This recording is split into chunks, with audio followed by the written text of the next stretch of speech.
at this time, this moment after, thank you. After 2 semesters now working with the STRELKA KB, most of you already know Nabi from other sessions we had in the course. We are having today also Max, which I don't know if it's from Cure, but it is he's head of urban governance in STRELKA KB. And if you don't know, Max, we have been working for the last semester and also this semester in 3 different sites in Moscow around the architecture or infrastructure of the post-carbon scapes.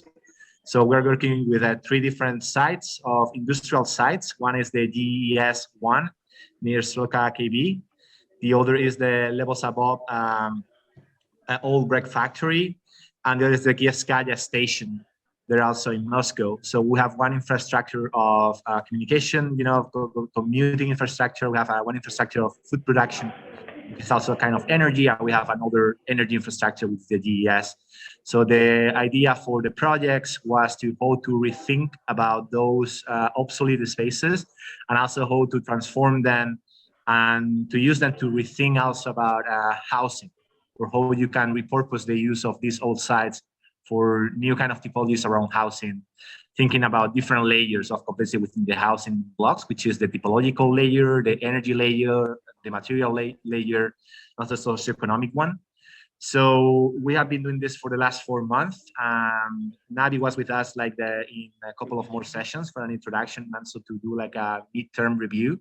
And now we're gonna showcase the final project that the students have been doing in groups of 2 or 3 students each. So hopefully that is interaction. Again, I joined Pedro to thank you so much for joining us. Thanks for the introduction. Thank you. Yeah, like I said, we usually takes like 2 hours. So let's try to go as quick as we can, but take your time for any comments that you find useful for the students. I just wanted to also add that Max and I, we did a workshop very recently titled Mass Housing and Climate Change. So we've been actually also working on our side with climate change and then housing. But to Max, this is going to be a fairly different take on the housing than ours. So, and then when Arkadiy joins us, he also did a project about mass housing and ecology this year. So we all kind of on the same topic, tackling it from different angles. Well, all right. Let's go. So we start with the group number 1. Is that the order? Yes. Go ahead, guys. So maybe before we start, before we showcase the different videos, the group can just jump in a bit and present themselves, and then we play the video. Is that okay? If you guys are here. Guys from team 1, are you here? I think the video is enough for explaining. So yeah, it's just a brief introduction. Maybe like, hello, my name is this and that. Okay, well. Our names are Jose, Cristina, and Alberto, and well, the project is mainly about how we join the productive side, the commercial side, and the domesticity side in a whole project. So yeah.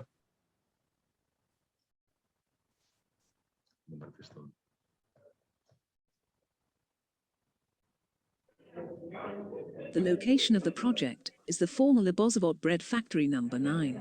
The contemporary technological cultural context of the factory is conditioning the nearby urban areas.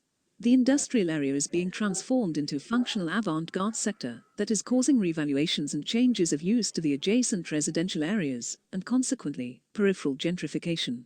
Most of the architectural programs that house the existing factory buildings have commercial consequences. It is assumed that this model established during the last decades does not satisfy the interests of the majority, so new forms of commerce are proposed to meet the needs of the future. Commercial activities result from the inclusion of, firstly, domesticity, and secondly, production, as fundamental program triggers. Conventional domestic activities are identified.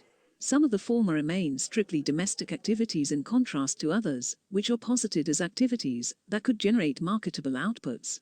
Domestic activities that generate digital objects and materials to be traded are reinterpreted. The productive space is located inside the factory's pre-existing buildings, next to the living space, so that the two are closely linked and generate a joint coexistence. The commercial space is located in volumes annexed to the factory buildings, thus creating a gradient from inside to outside. Domesticity, production and commerce. Communications are generated that connect living, production and commercial spaces. The conventional dwelling is spatially exploited in three functional modules: bedroom, bathroom, and kitchen, which are distributed throughout the floors. The commercial space houses the exchanges of the products generated. It is attended by the resident users and external consumers. These spaces are multifunctional, because when they cease to have a commercial use, they are transformed into a domestic condition. The prototype has two main objectives, one related to the creation of an environment under specific characteristics, and the other related to the advertising and marketing of the existing commercial spaces in the project. For both objectives, a facade is used that consists of water panels that run along the entire exterior as well as the interior face, and that are adjusted to the existing triangular structures. Between the inner and outer face, LED lights appear through which different colors can be projected. The system consists of two communication networks. An internal network that allows a more direct and functional connection between the production spaces, and an external network that connects all the commercial spaces and the exterior. The route of this second network is designed for the commercial enjoyment of users. Therefore, these commercial circulations are reflected in an economic system that governs the functioning of the complex. Firstly, there is an internal market system for resident users, in which there is no monetary exchange of any kind. Residents produce and can consume each other's productions. On the other hand, the external market system is sustained by external users who consume the internal productions. This produces an economic benefit that is used to import what is not produced domestically, reinvest in new infrastructure, technology, improve productivity and pay resident producers.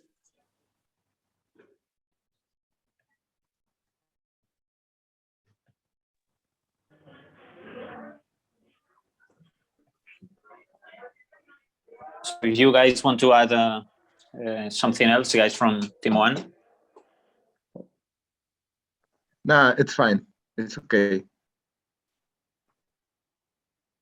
You don't want to share any other documents or anything? It's clear. Okay, so then we'll go. Nabi. Should we comment then? Yeah, yeah. Well, I'll start. I think I liked the fact that you understood that this area, the bread factory, is not dense enough. And actually, when you go there, it feels very empty. And so I like the idea of adding something to this area, which is very monofunctional and it's a bit outdated in its approach. And so I think it's a good idea to have a multi-purpose area. However, I think that in your project, you don't link it so much with the rest of the neighborhood. I think it's one of the things that maybe, or maybe you've tackled it in some other documents, but I felt that you've sort of, because this old bread factory is in the middle of the city, and there are plenty of housing developments right next door and on the other side of the railroad. So I think it would be also interesting to have an interaction with the neighboring areas and not just to see it as an island. Well, Nabi, just go ahead. Maybe I will have some additional ideas. Yeah, it was an interesting idea with the residential combined with workspace or something like this. But talking about the density, I feel like there still could have been like some kind of balance achieved.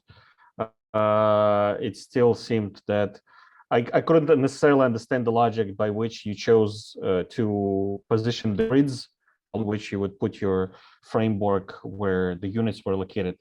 And another thing is that the prototype, usually they're like my favorite thing in your projects.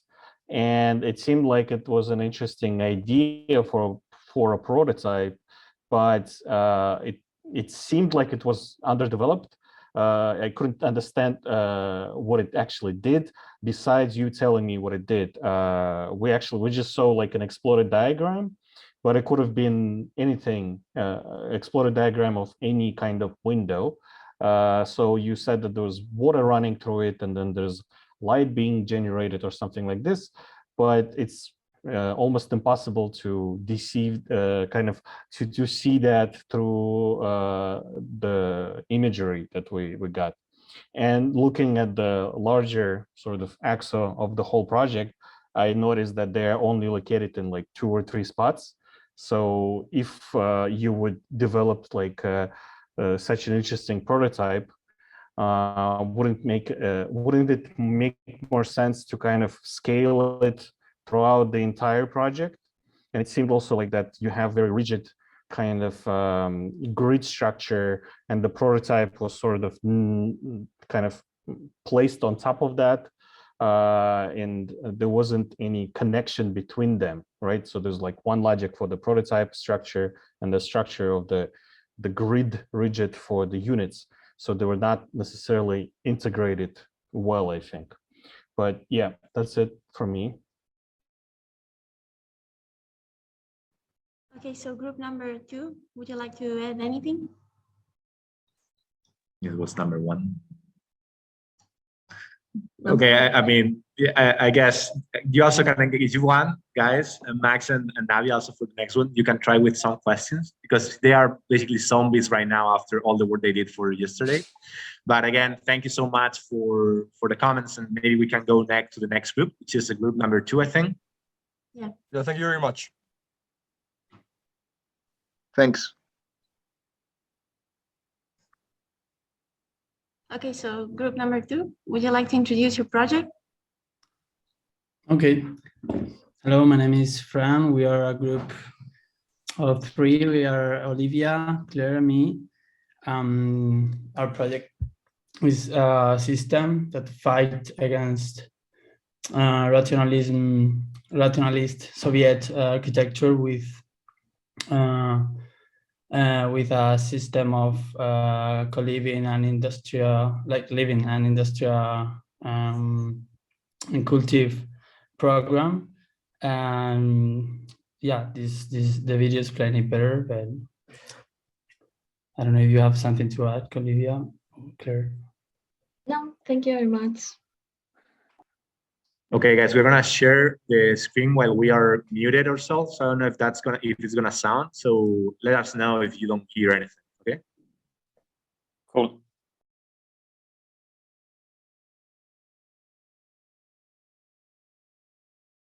Moscow, Russia. We are in a new era. The development of the Anthropocene takes the planet to the limit and plunges it into the post-carbon era. Moscow, with its 12 million inhabitants, seeks to clean its air after the era of pollution, while the streets and citizens seek what their new identity is after the era of Soviet rationalism. We analyze the points with the most polluted air in Moscow, and those that lack greater identity located in the expansion of the city from the 30s. We therefore propose a system that responds to both problems at the same time. The industrial process begins in the plot of the old bread factory and spread out in the most needy points of the city. We find the key in mycelium. This material is composed of the roots of the fungi. The mycelium in contact with air absorbs up to twice its weight in CO2. We propose to use it as ornament panels that cover the current rationalist facades. The process to grow and mold mycelium takes 35 days.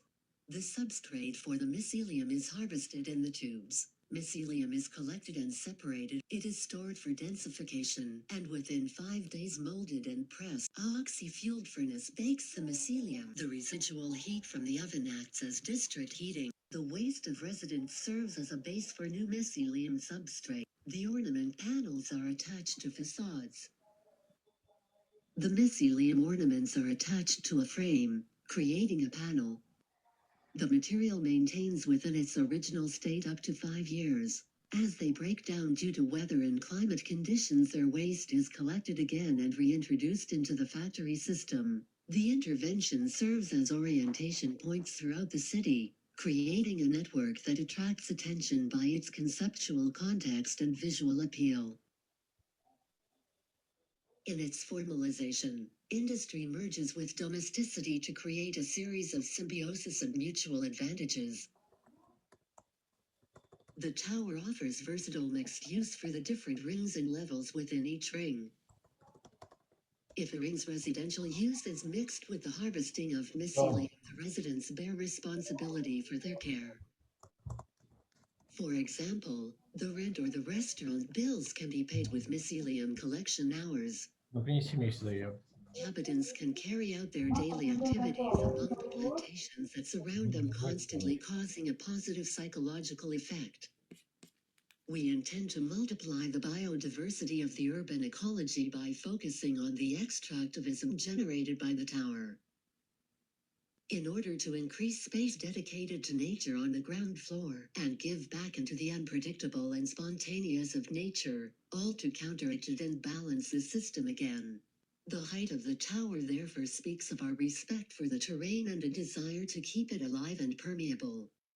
Analysis proves sufficient illumination of all the rooms without exception, benefiting efficient mycelium growth and production, as well as high-quality residential units. The shape of the rings, their distance and position to each other, as well as the height of the tower allow a wide undistracted vision. The bread factory is brought back to its origins, adapting its production to the needs of our times and taking its part in facing contemporary and future problems of architecture and living in cities. We propose architecture in symbiosis with nature, alive and post-mortem.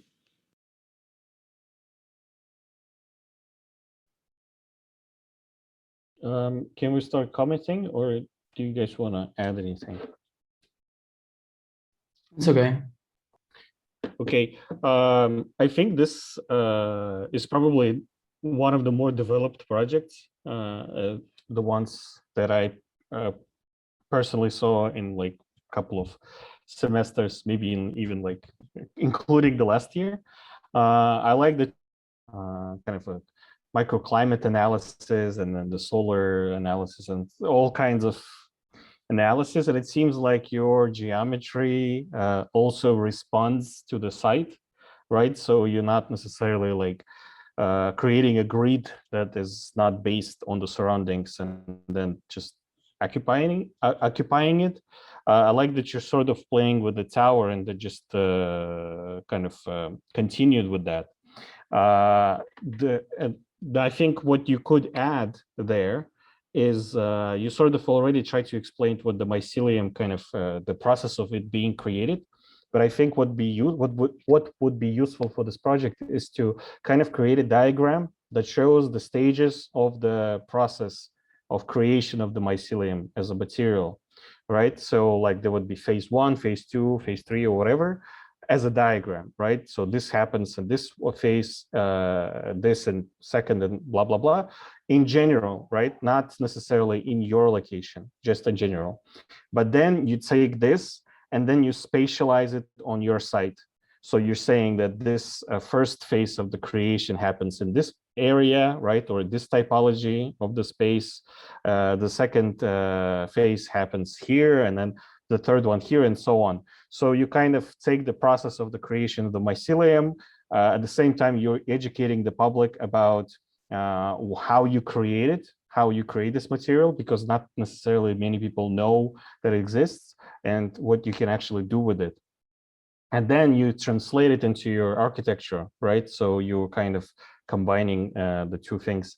And I think also you can talk about, it's not only a construction material, right? You can use it for leather or something like this. And it would be interesting if your space becomes sort of like an incubator of different industries that are working on creation of the mycelium for different uses, right? And you could talk about that. There are some, so like this was interesting, and I think you could sort of keep developing it. There are some things that, although that you mentioned in the video, that are very kind of sort of, they sound very bold, but they're not necessarily explained to the satisfying level of the detail, right? Like we're increasing the biodiversity with the symbiosis of something, right? All of these things. So there are also like questions after, even if there is an explanation how you're doing this, there's still questions that remain. Another thing that I noticed when you said like there's a porous, right? The tower is porous. It actually doesn't seem very porous, right? It seems like very kind of on top of each other, which is not necessarily bad. But if you want it to be porous, I think what will be interesting to see if the rings, right, they start changing shape, right? They're not always the same circle section throughout the entire radius perimeter. Maybe somewhere it gets thinner or like larger, and then this way you creating your openings or the porosity or something like this. So this is it for me, but in general, I think it was very interesting. Let me then add a few comments. I thought it was also very good. It was very ambitious, maybe a bit too much for a 3-minute long video. And I also had the feeling that some elements were a bit too quickly mentioned and not very clear. But overall, I thought it was a good video. I like the fact that with this element, the new mycelium material, you ended up having this added layer, so for energy efficiency of the existing mass housing units. And the result that you had also had this sort of imperial touch. It looked like a bit stone, and indeed there's sort of an imperial touch in Moscow. Like in the Soviet times, a lot of the buildings had pillars, columns, and a lot of ornaments. And I think this is something that also brought an harmony to some of the existing, to the identity of the city. And so I think it's an interesting idea. However, I thought that those towers that you brought in this context were not so harmonious with the rest of the landscape. I think it's good to break the monotony of the Soviet landscape with those very bland bars of housing units. But maybe I think, is it the size or is it more the way they're integrated?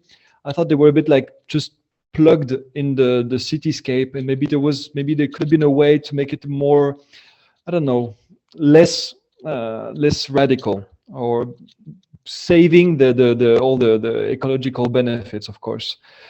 Yeah, I thought it was also. I didn't really understand the post-mortem. I thought it was the title of your. It was a bit gloomy, the post-mortem ID, and it was a bit strange because. So you're sort of reviving the area, and so I would have maybe given another name, but it's maybe a detail. But if you're marketing your project, marketing is that post-mortem is a bit like, well, goodbye and see you in the other world. So I would have maybe worked on this as well, because if we're talking about fighting against pollution and everything, I think, yes, I would have had something more, well, lively and cheerful. But up to you.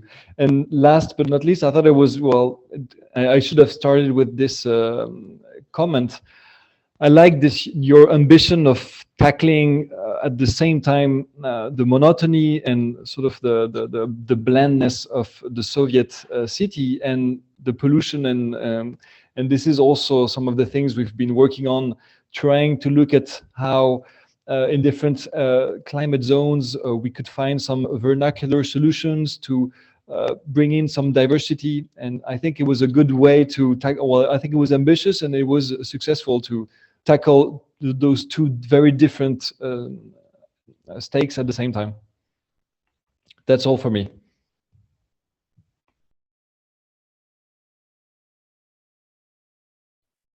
Thank you so much, Max and Nabi.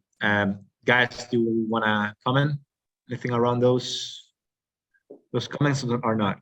We can move on to the next one. No, well, it's true that we have to think about a lot of the things that you have said, like the process of it. We have growing ourselves also, having a lot of fun. It's something that maybe we should improve more in the video, that in our process, because we did it, or also the conversation that we have with the city, because when we saw the zone where we are, we saw that there are plenty of buildings that are or high of tower or more. So we take it in account, and thank you very much. And it's true that we should improve that in the video. Thank you. Thank you, Olivia. Okay, so let's guys move on to the next group. Sounds good? Yeah. Group number 3. Yes, hello. Can you introduce yourselves? And yes, we are Oscar Castaño, Mónica Girón, and Guillermo Saiz. We have developed a project with a nomad domesticity, but we think the video explains it. If you have some questions, because video hasn't explained it well, we can give you some information after.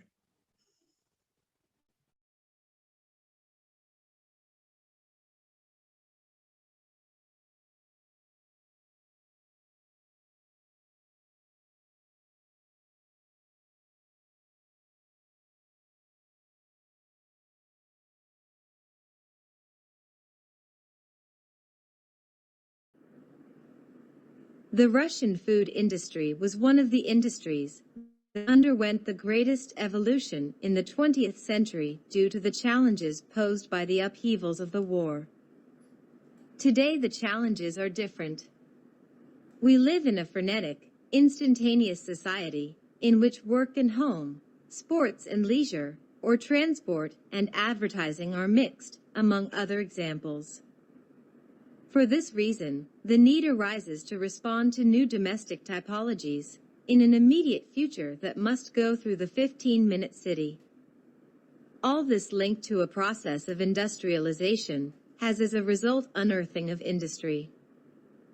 From the approach to the former food industry of Klobozavod number 9, now a cultural space, by means of archaeological techniques, a walkway building arises that is placed surrounding the pre-existences to give them the role of an ancient idol to be admired. This building proposes an infrastructure at the service of the user, so that it can develop most of the activities that occur in the metropolitan Moscow, and thus offer a vision of future domesticities that will drink from the instantaneity and density. The project brings together domestic, typological, material, and social layers in a priority and democratic condition that consists of involving the user in the constructive and organizing process of the space. Everything goes through a movable and foldable vertical element that, by connecting to the infrastructure facilities, serves as a support for any activity that the city may host. It consists of two sides of vertically folding panels that can collect inside them insulation and branches of both supply and evacuation facilities, which must be connected to the ceiling or floor respectively. With these conditions, it is the user who determines the spatial needs depending on the activity he is willing to implement. The main activities are divided into housing, commercial, leisure sports, office and cultural spaces. A variant arises in the domestic branch that in turn brings a post-carbon element to the whole, as is the domesticity of the non-human. The cultural spaces would be housed in the existing building, as they are currently its mission. The domesticity of the non-human takes the place of the roof, providing a layer of insulation and climate to the proposed building. The infrastructural building is zoned so that certain areas of it vary the density of the connection points to the different services and optimize the social organization of the rest of the activities in the complex. The result is an infrastructural building at the service of the user that serves as a social condenser.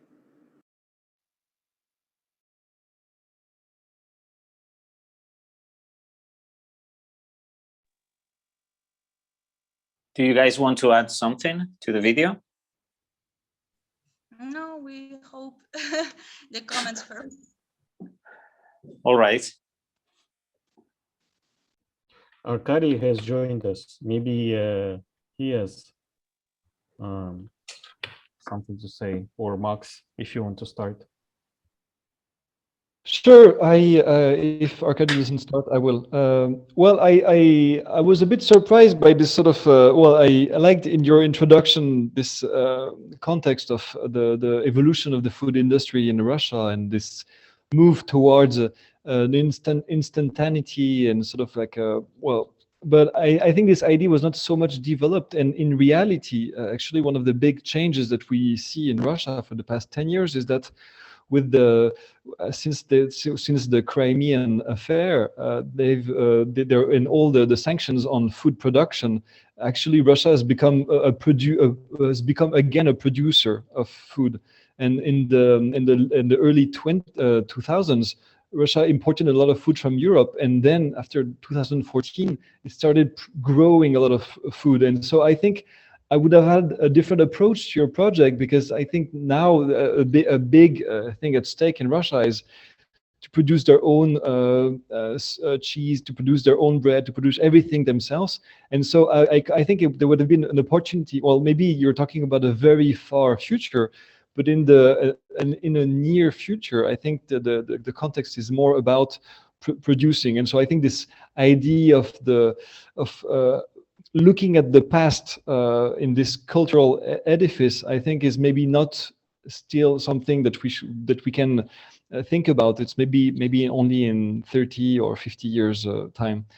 I liked this also this what you said about the 15-minute city, and also because actually the Soviet city was based in its system, the microrayon, on the 15-minute model, and so I think it was a good idea to just rejuvenate this idea of the 15-minute city, because now everyone talk about Paris being the 15-minute city, but actually the Soviet city was in the 60s or in the 70s, in its planning form at least, a 15-minute city. So I think it's good to have this coming back. I also liked the way that with the folding panels, you introduced a sort of form of agility in the space. And so the idea that people could make the space theirs and could do whatever they wanted with the space. And this is one of the big criticism of Soviet architecture, that it was very rigid in its planning. And so I think it was, I was maybe a bit disappointed with the result at the end. I thought that the video overall was very quite good looking, but at the very end, when you have this conclusion and we see the result on the other side of the building, I thought maybe the image was not as pretty as the dream that you wanted to share with us. And it looked a bit like a building from the 80s that was just like, that appeared, even though you were talking about the future. But maybe it's an impression of mine. These are my comments. Nabi, the floor is yours. Yes, I feel like I'm just going to comment on the architecture and the structure, I guess. I feel like you have this collision of two opposite ideas. At the same time, as Max mentioned, you want the space to be agile or flexible with the moving panels, and it seems like they're moving around and you can create different spaces, different configurations, etc. But it's all sort of happening in a very static structure. So while the interior can change, maybe I'm misunderstanding something, but it seems like while the interior can change, the exterior or the overall structure of the building is very static and it's not going to change. What would be interesting is to take this idea of the agility or the flexible spaces and the dynamic spaces and transfer it into the exterior structure as well. So we could see actually the building either expand or subtract, right? Grow or like move or something like this. Because it seems like if we would have all of this floor footage, and then all of the action is happening in one section of the building, then there's like a whole section of this floor area that is unoccupied. So it's kind of seemed like in the video, which was, the graphics were very good, right? Very well rendered.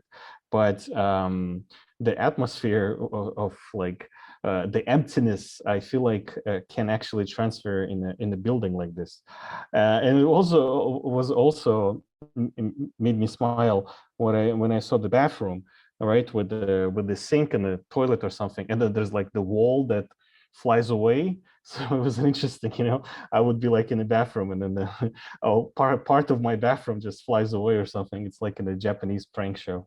So it would be interesting to like note that some spaces are not necessarily flexible, but other spaces are very much flexible. So you can actually maybe even create a gradient, right? This is unmovable spaces. These are maybe movable sometimes.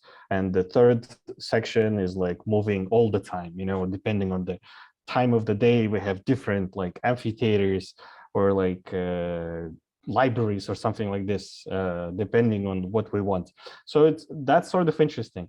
And also there was also a moment in the flight through where we saw people kind of laying on the under the elevated house, right? And it's like the guy is like sunbathing or something, but he's actually in complete shadow, which is also something you have to keep in mind when you have so much kind of elevated floor area.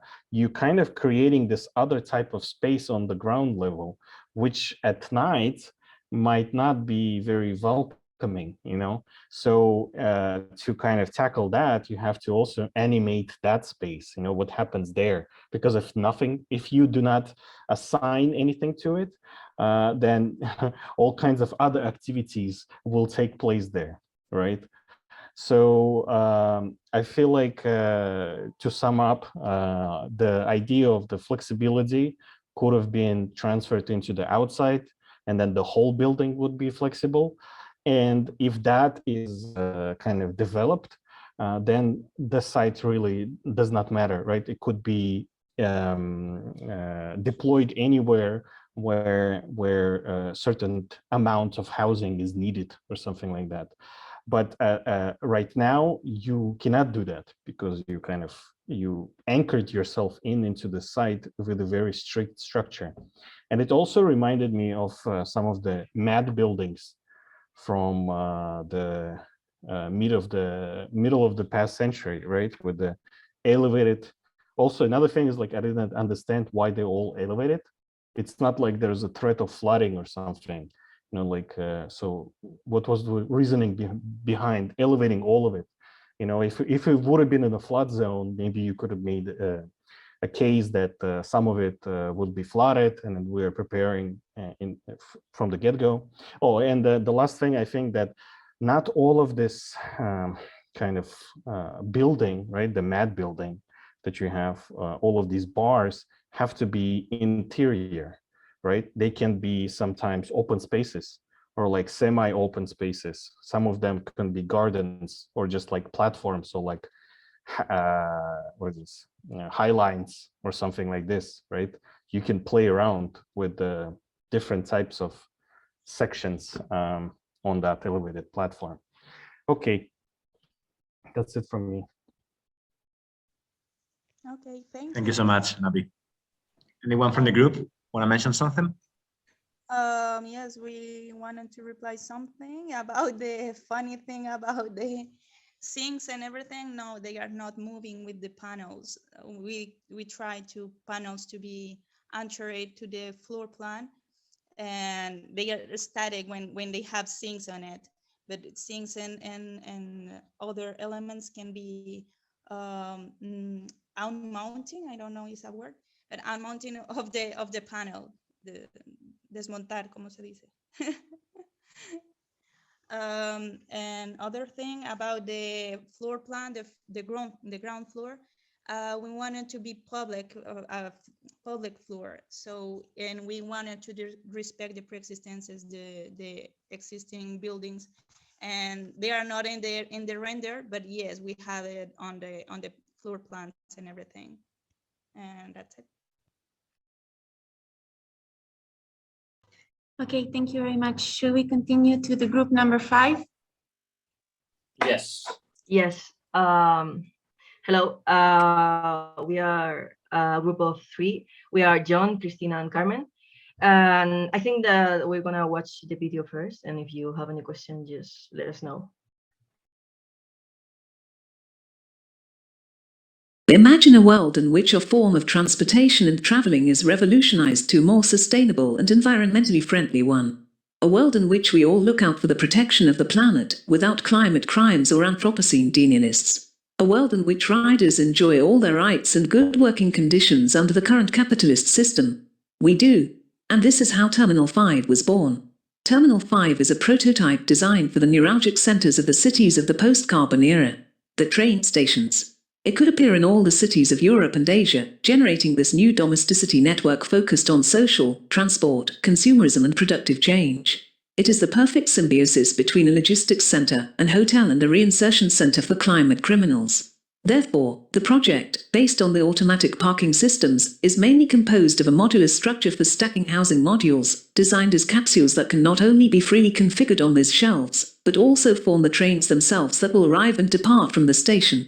The company town, which is located at the base of the T5 terminal, proposes a new logistics center, combined with the housing of the company's deliverers. A transportation system crosses all the floor of the complex, connecting the train tracks with the atrium, hotel and reinsertion center, becoming the support of the movement of housing cells, products, people. The company town is made up of a simple and generic structure, a spatial grid, that covers a large volume, generating a large open plan, where the logistics and housing program are organized along it.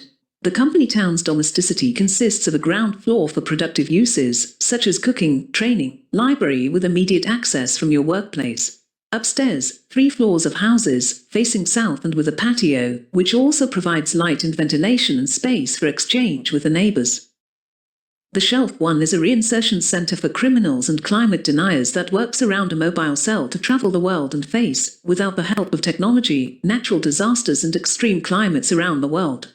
10 floors of 8 tracks of 4x4 modules with 8 corridors combine the private cells and the uses of showers and gyms, so recurrent because within the necessary energy for the complex is generated. The cell has 3 passive conditioning modes to ensure the user's survival in extreme cold and hot climates. The canteen floor, an intermediate floor that divides the users into men below and women above, is the meeting point for all prisoners, and has the rest of the necessary equipment, such as kitchens, common spaces with tables and reading corners, public toilets and classrooms. The Shelf 2 is a hotel that is proposed as a search for a more profitable system for tourism. The Shelf 2, twin of the Shelf 1, is configured in the same way. The capsule carriages for travelers have what is needed to travel for as long as one wishes.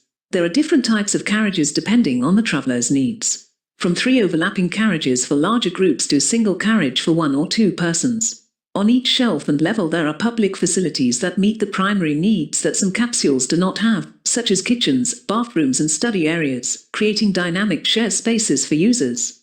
Thank you for listening. See you at Terminal 5.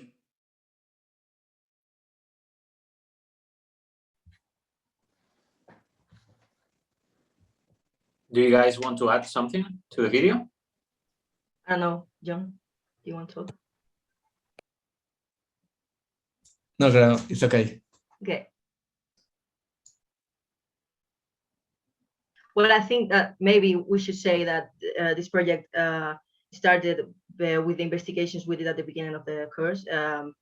So Christina was like investigating about the travel and the people, about the travelers, and John was interested in this company town thing and the deliverers, and I was interested in make an effective change with this reinsertion center for this denialists. So yeah, this is how it came up, and yeah.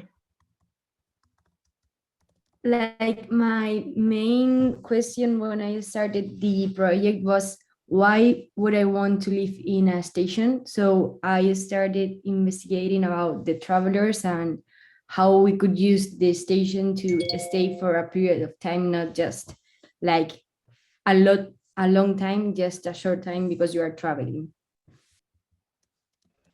I think that if should we start to comment? Nabi, I start. I could start. Oh, no. You want to start? Arkadiy, go ahead.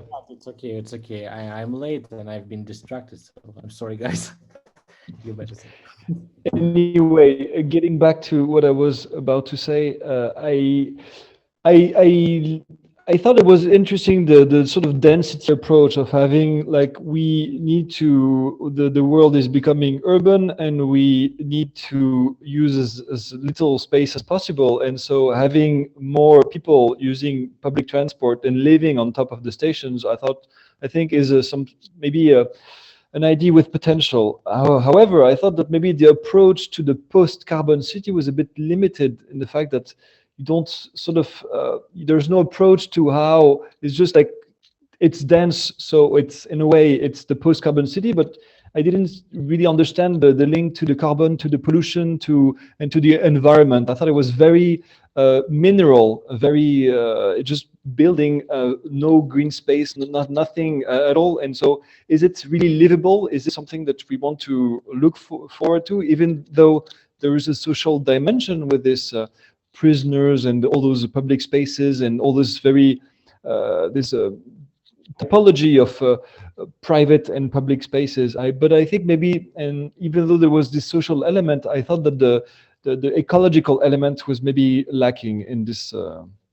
Since we're three, this is the only comment I will make, and I will leave the floor to Arkadiy and Nabi.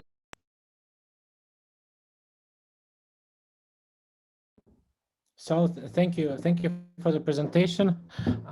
Firstly, I wanted to say that I remember this project for our last session, and it's become like more detailed and graphically it's also good very well. So thank you very much. But I have a couple of like conceptual level of comments. Well, the first one is that I think that since the like main concept is this traveling housing, and you also refer to kind of the post-capitalism and kind of the post-carbonities, and it's a kind of pretty weird combo, you know, like because if we're talking of the tourism, even if it's kind of a green technology to travel this train, etc., it's still a part of like consumerism-driven society.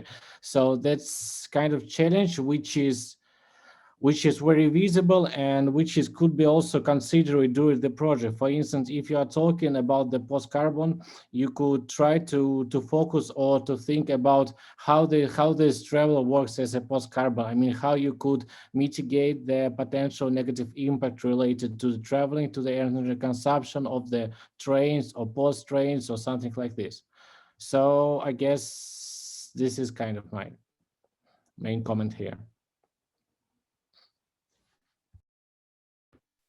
I think if we already had two people commenting, we can move on to the next group. Do you want to say something? Yes. No, I just want to say that, yeah, it's contradictory that the... I don't think it's contradictory. I think yeah, we have wait. Okay. I just want to say something. It's a little bit project, it's a huge, but the vision or the question that we make about post-carbon era is not just about how produce the energy. We make question about how the hand labor, immigration, the condition, how produce the produce arrive to the houses. I don't know. It's not, our question is not just about how produce the energy. We make question about another things of the post-carbon area. I think that we understood that the energy, as long as it's like generated from green, sources, it was okay. So I think the project wants to approach to these post-carbon spaces more like from the social layer, like make effective change through that change, the social impact that this project can have, and we approach that through these 3 points and these 3 users. And yeah, I think that's it. So thank you. Thank you, guys, and thank you, Arkadiy. It's good to see you here. Yeah, okay, I so just have one very small comment, and it's really not just for this project, but for any project in general, past or present or the future. When we start projects like this, the presentations for projects like this, like the post-carbon era or whatever, ecology, sustainability, etc., it's okay maybe to start with a very big sort of statements like, would you imagine a world where everything is amazing and there's no climate change anymore, etc. But then you have to really back up and give something more detailed or concrete. What exactly are we going to be talking about? If it's about transportation, then what aspect of transportation? And give us some maybe data or like some just one number or something. Like, I don't know, I'm just speaking from the top of my head, but like 90% of the trains commit or like emit this much of amount of CO2 or something like this. And then so like slowly make a point what exactly you're going to be tackling, what aspect of climate change or whatever in general you're going to be tackling, like specific. Otherwise it seems like, you know, wouldn't you want to have an amazing world? Well, now you can have it with our project, and it's just such a huge leap, you know. And it's the question is like, how exactly we are going to make the world a better place with this project? So don't necessarily stop at we're going to make the world amazing, but give us something very specific. Like we are going to be talking about like transportation or train transportation because of this aspect of it and this issue, and we're going to be tackling exactly that or something like this, like 2 or 3 points, not like we're going to save the entire world with just one project. So just a small comment. Thank you, Nabi. You want to answer, John? Or no, that's okay? Thank you. Thank you. Okay, shall we move to the next group? We move to group 4, that they are already here, that we... Yeah. Yeah, we're here. So we are Sofia, Alvaro, and Artur. And I think everything is explained in the video, and some things that are explained we can talk over the video's audio, if that's okay. That's not okay.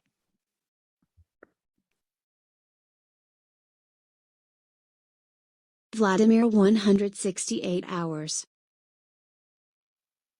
We work with 3 layers of analysis that guide the action protocol. First layer, zoning. Quantification and mapping of the flow of people that occurs at the station. These graphs show the critical points where there is the most intense concentration of passengers throughout the day. Second layer, decoration inventory. The architecture and the decorative elements of the building are main information layer, highlighting the qualities of the space in which we work. Third layer, security and services analysis. We catalog the services and security elements of the station, since they will have an impact on the activities that take place near them. Each article in this catalog is translated into an economic percentage that affects the final income of the user. All this data collection is simplified in the formula prototype. This graph shows how the overall behavior of the building within a week period, taking into account the variation in the price of land in all areas and considering the relationships between programs. The operation of the system would be carrying out the following steps: scanning and configuration of the offer, analysis of preexistence and configuration, dynamics of supply and demand, reconfiguration of prices according to the influences of factors of preexistence and coexistence, application of the soil valorization protocol, resulting in a configuration of price, uses and programs in relation to the square meter of land. So we developed a series of small interventions to generate new spaces inside the station. And we wanted to generate a new existence of civilian rights inside the building and merge public space with common domesticity. So instead of transforming the whole structure, we decided to think of a post-carbon way of life, inhabiting semi-abandoned places inside buildings made for other eras. So we designed these small systems that host basic house commodities camouflaged inside the station and existing between its original and commercial uses. So there's in the project a gradualization of collective to private, going from areas where there's mostly common domesticity shared by station services.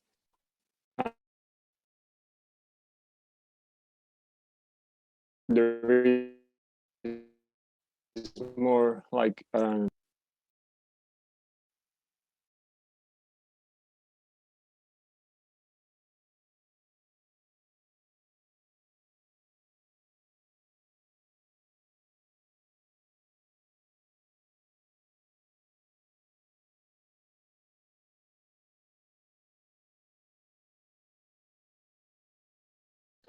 Is it just me or the sound? I think, Alvaro, I don't know if you are hearing us, but I think that we are not hearing you. You have been muted. It wasn't him. It was the video, but it has an issue and it doesn't have sound. So maybe you guys, yeah, I think it's with the video. You just sent it to us, right? Like very recently. Yeah. Maybe you guys should check it out, and we can move on to the next group and we can finish it because I think it is the video. It's an issue with the video. Okay, but did you hear the part where I spoke? You started speaking, but then halfway through it stopped sounding. Okay, so just I'm gonna check the video then. Sorry. Yeah. Okay, Okay. sorry for that. So let's move on to the group 6. Are you guys here? Yes. Hi, we are Marta. We don't hear you, or maybe it's just me, but I don't hear anything. Hola? Are you guys here? Yes. Your audio is super low. Okay. Now? Okay, yes, it's a little bit better. Yeah, but just a little bit. Okay, I'll try to speak loud. Can you take the microphone maybe and put it just right in your mouth? Here? Now? Much better, yeah. Thank you. Sorry. We are Marta, Luis, and Paloma, and I think it's almost everything told in the video, but just to make a small summary, the main idea of the project was to create a landscape of collective domesticities by the replication of some of the elements we located in the railway terminal and using them with new construction materials to let us inhabit them. And that's it. You can play the video.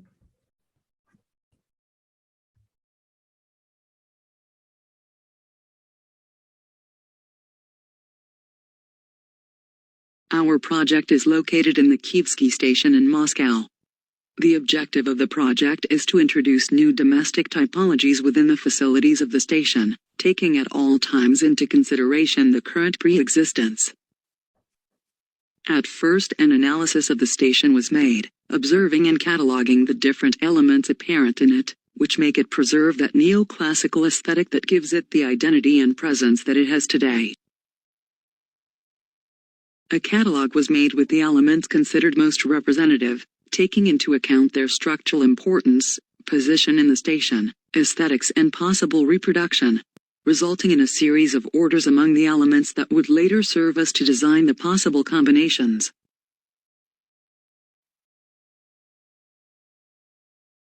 The main idea of the project is to reproduce those neoclassical elements previously highlighted with the current constructive technology, allowing to modify their internal use through a redesign of the structure, which entails a reconfiguration of the use of said element, that went from being merely structural to being able to house different living spaces that would serve as service boxes to the wide extension of the station.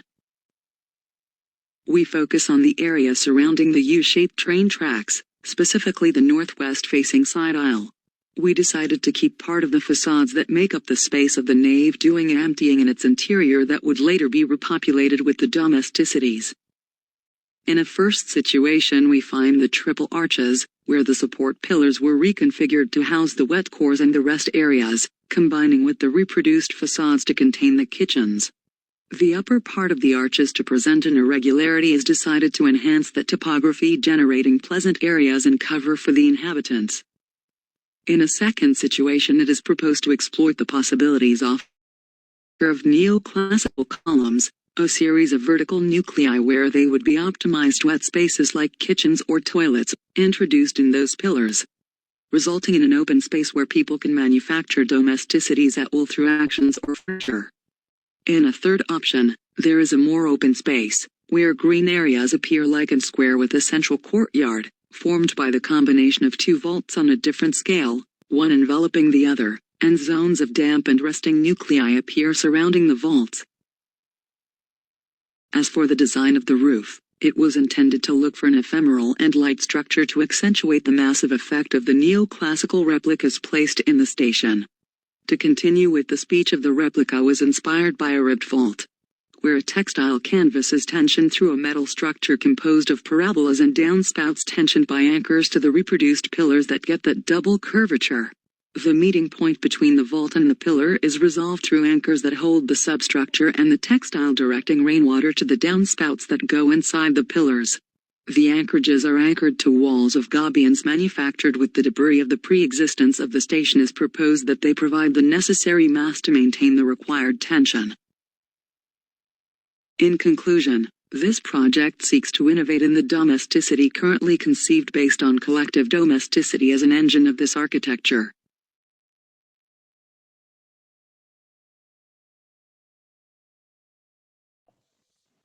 Do you guys want to add something? Marta, Paloma?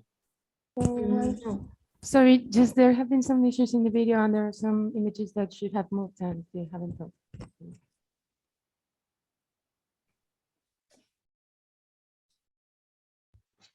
Please, can you say that again? I didn't listen to you pretty well. No, that there just have been some issues in the video. There were some images that should have been moving to show the whole project and they didn't, but just, that's everything. Okay, so Nabi, Arkadiy, Max, or 060922. But Yeah, do you guys want to add something? I could start if the guys don't mind. Well, thank you for the presentation. My first comment, which is go on mind, is like what actually the purpose of this kind of architectural design research. So your presentation started that is you have evaluated a list of the elements which are like form this kind of neoclassical Stalinist building, and then you reinterpreted it into the new kind of the building extensions. It could be nice. I mean, there's nothing bad about it, but it's not very clear what is the purpose, especially in this project when you are talking about that you are trying to inventing a new kind of domestics, etc. So this is kind of the two ideas. So one is postmodernistic and the first one is modernistic, and this could be kind of interesting combination, I could say, but still it's not clear the connection between both these two things. And the second part, well, the second thing is that you are trying to develop this kind of 3 different scenarios or variations for the users. And it's also not clear basing on what kind of the program, basing on what kind of service or what kind of assumption these 3 scenarios was based. So that's it. And yes, thank you. I'm sorry being so much critics, but I think that maybe if there will be any opportunities to extend this project or to rework it a bit, it would be nice if you could try to build a stronger connection between all these topics within your project. Thank you.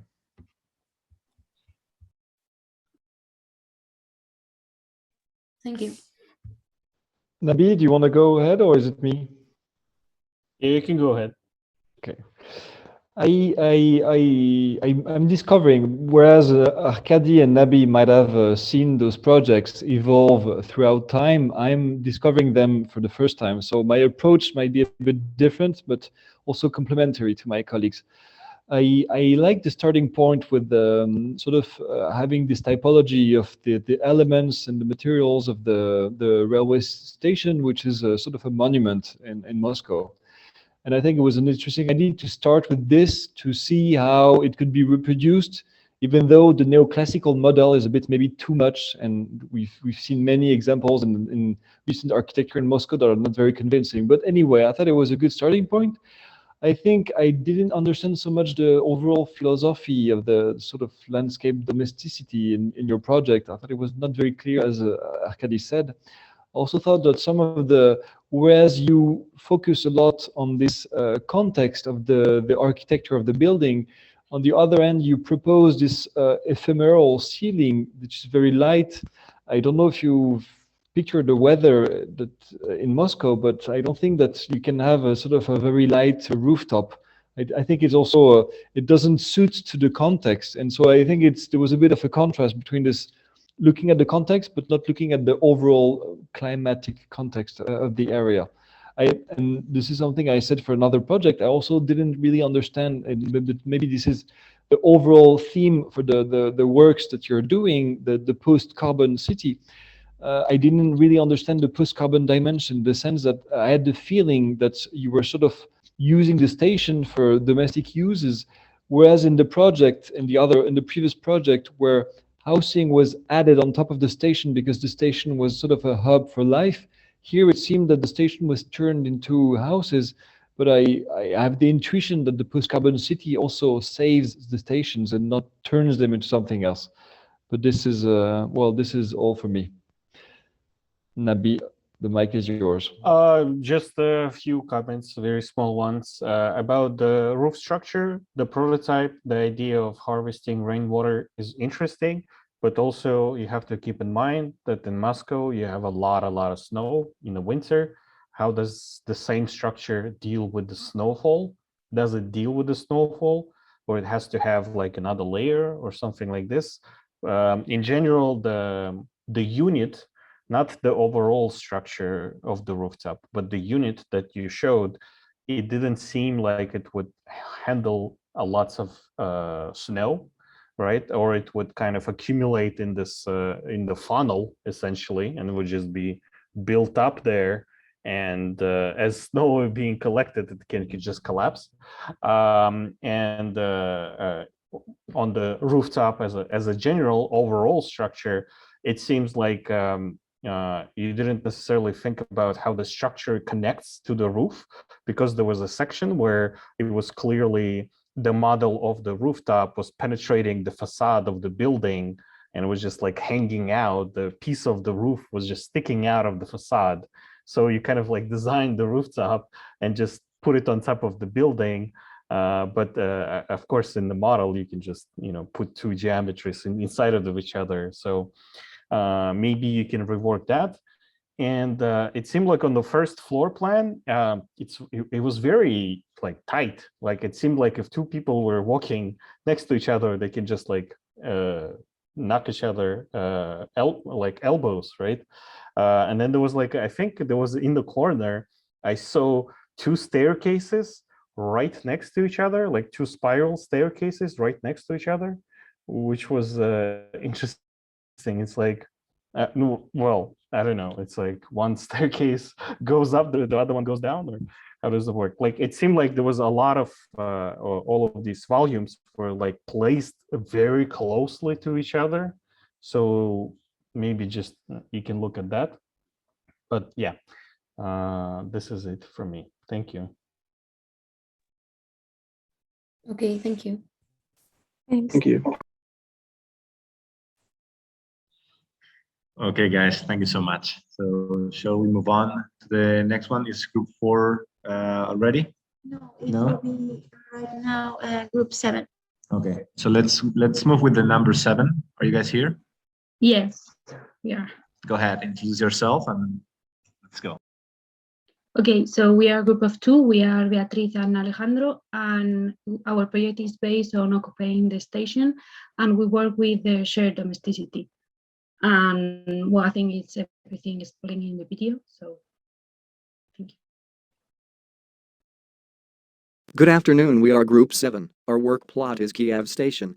Due to the alarming housing situation in Moscow due to high rents and housing prices, our project is based on the idea of communalka, We go back to 1918 with the abolition of private property. In St. Petersburg, the state expropriated houses of the high nobility to use them as social housing. This was called kommunalka. We define kommunalka 2.0 as the union of two domesticities, shared and private, giving a solution to all possible users, placing the shared domesticity in and above the station, and leaving the private domesticity in the southern part of the project, following the train tracks. The project is supported by a large truss that is braced by a secondary structure that transmits the loads to the structural cores. These cores are organized throughout the project to maintain structural and spatial stability while serving as communication elements. For the modulation of the spaces, a light substructure of 7x7 modulation will be used. For this project, we have chosen to work with the minimum room module and with collaborative spaces of a public nature. We have organized the project according to 4 types of users: temporary users, young university students, couples, and families. The program proposes a set of public spaces and minimum housing modules defined for the different types of users. The station is intended for collaborative work through different types of spaces and platforms. On the station, the project proposes 6 floors of shared domesticity. The first floor is intended for temporary user housing modules and a large green space for the station. The second, 5th and 6th floors are intended for young users and couples, with common spaces and open spaces with different uses and topologies. Floors 3 and 4 are entirely dedicated to common areas, with spaces such as a library, gymnasium, and different study rooms. And finally, the entire southern part of the project is destined for private domesticity with family modules of different topologies and with large common spaces. The housing topologies are provisional user, young university students, couples, and families.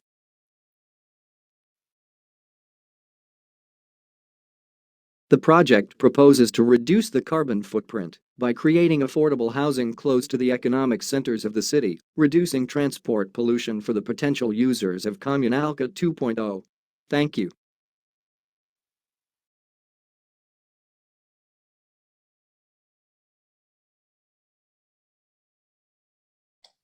¿Puedes poner el vídeo un momento que estaban las imágenes finales? Quedaba un...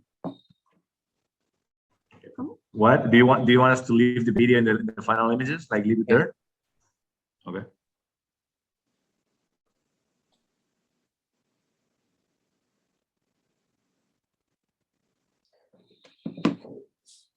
Good afternoon, we are Group 7. Our work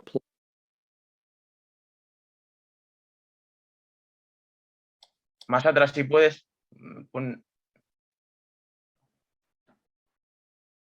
There are 4 images. There.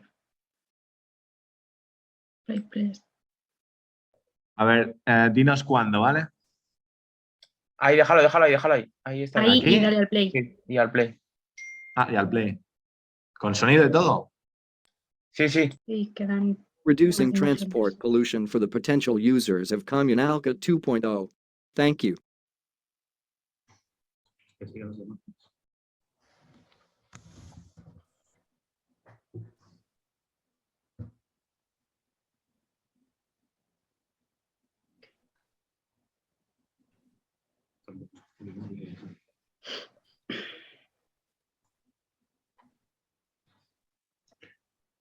Okay, guys, thank you. Do you want to add something? Or shall we move on to the comments?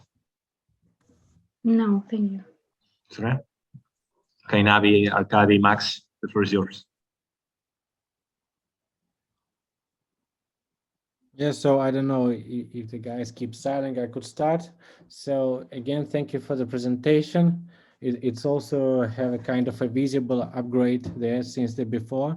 But what I wanted to add that, well, I have one point that I wanted to share and discuss a bit. So within your project, you are referred to the type of the users of the spaces, like young families, students, etc. And from my side, it seems kind of it's a kind of conventional groups of the users. I mean, if we're talking about 2050 and the post-carbon areas, I think that we we could imagine that the typology of the families, typology of the domesticities, etc., are changing. So, and maybe there's no kind of the families which we kind of think like nowadays. And especially this is kind of the interesting topic to think of, since you are referring to the communalke. And if you would check like a bit more precisely into the history of the social and modernistic housing in the beginning of the 20th century, you will see that the architects there and the urban planners, they were kind of creative in terms of their imagination on the family. For instance, in the part of the houses, there was a big bed for the 8 persons, and there also was a single small space for the pairs to produce the children, etc. So there was a lot of creativity and a lot of ambitions and vision of how the family or how domestics transform due to the new era. And I think that could be the side which could be enhanced in this project too, because okay, we're talking about the kind of a very conventional type of users, and of course they are at the end using the conventional space. So that's it, I guess.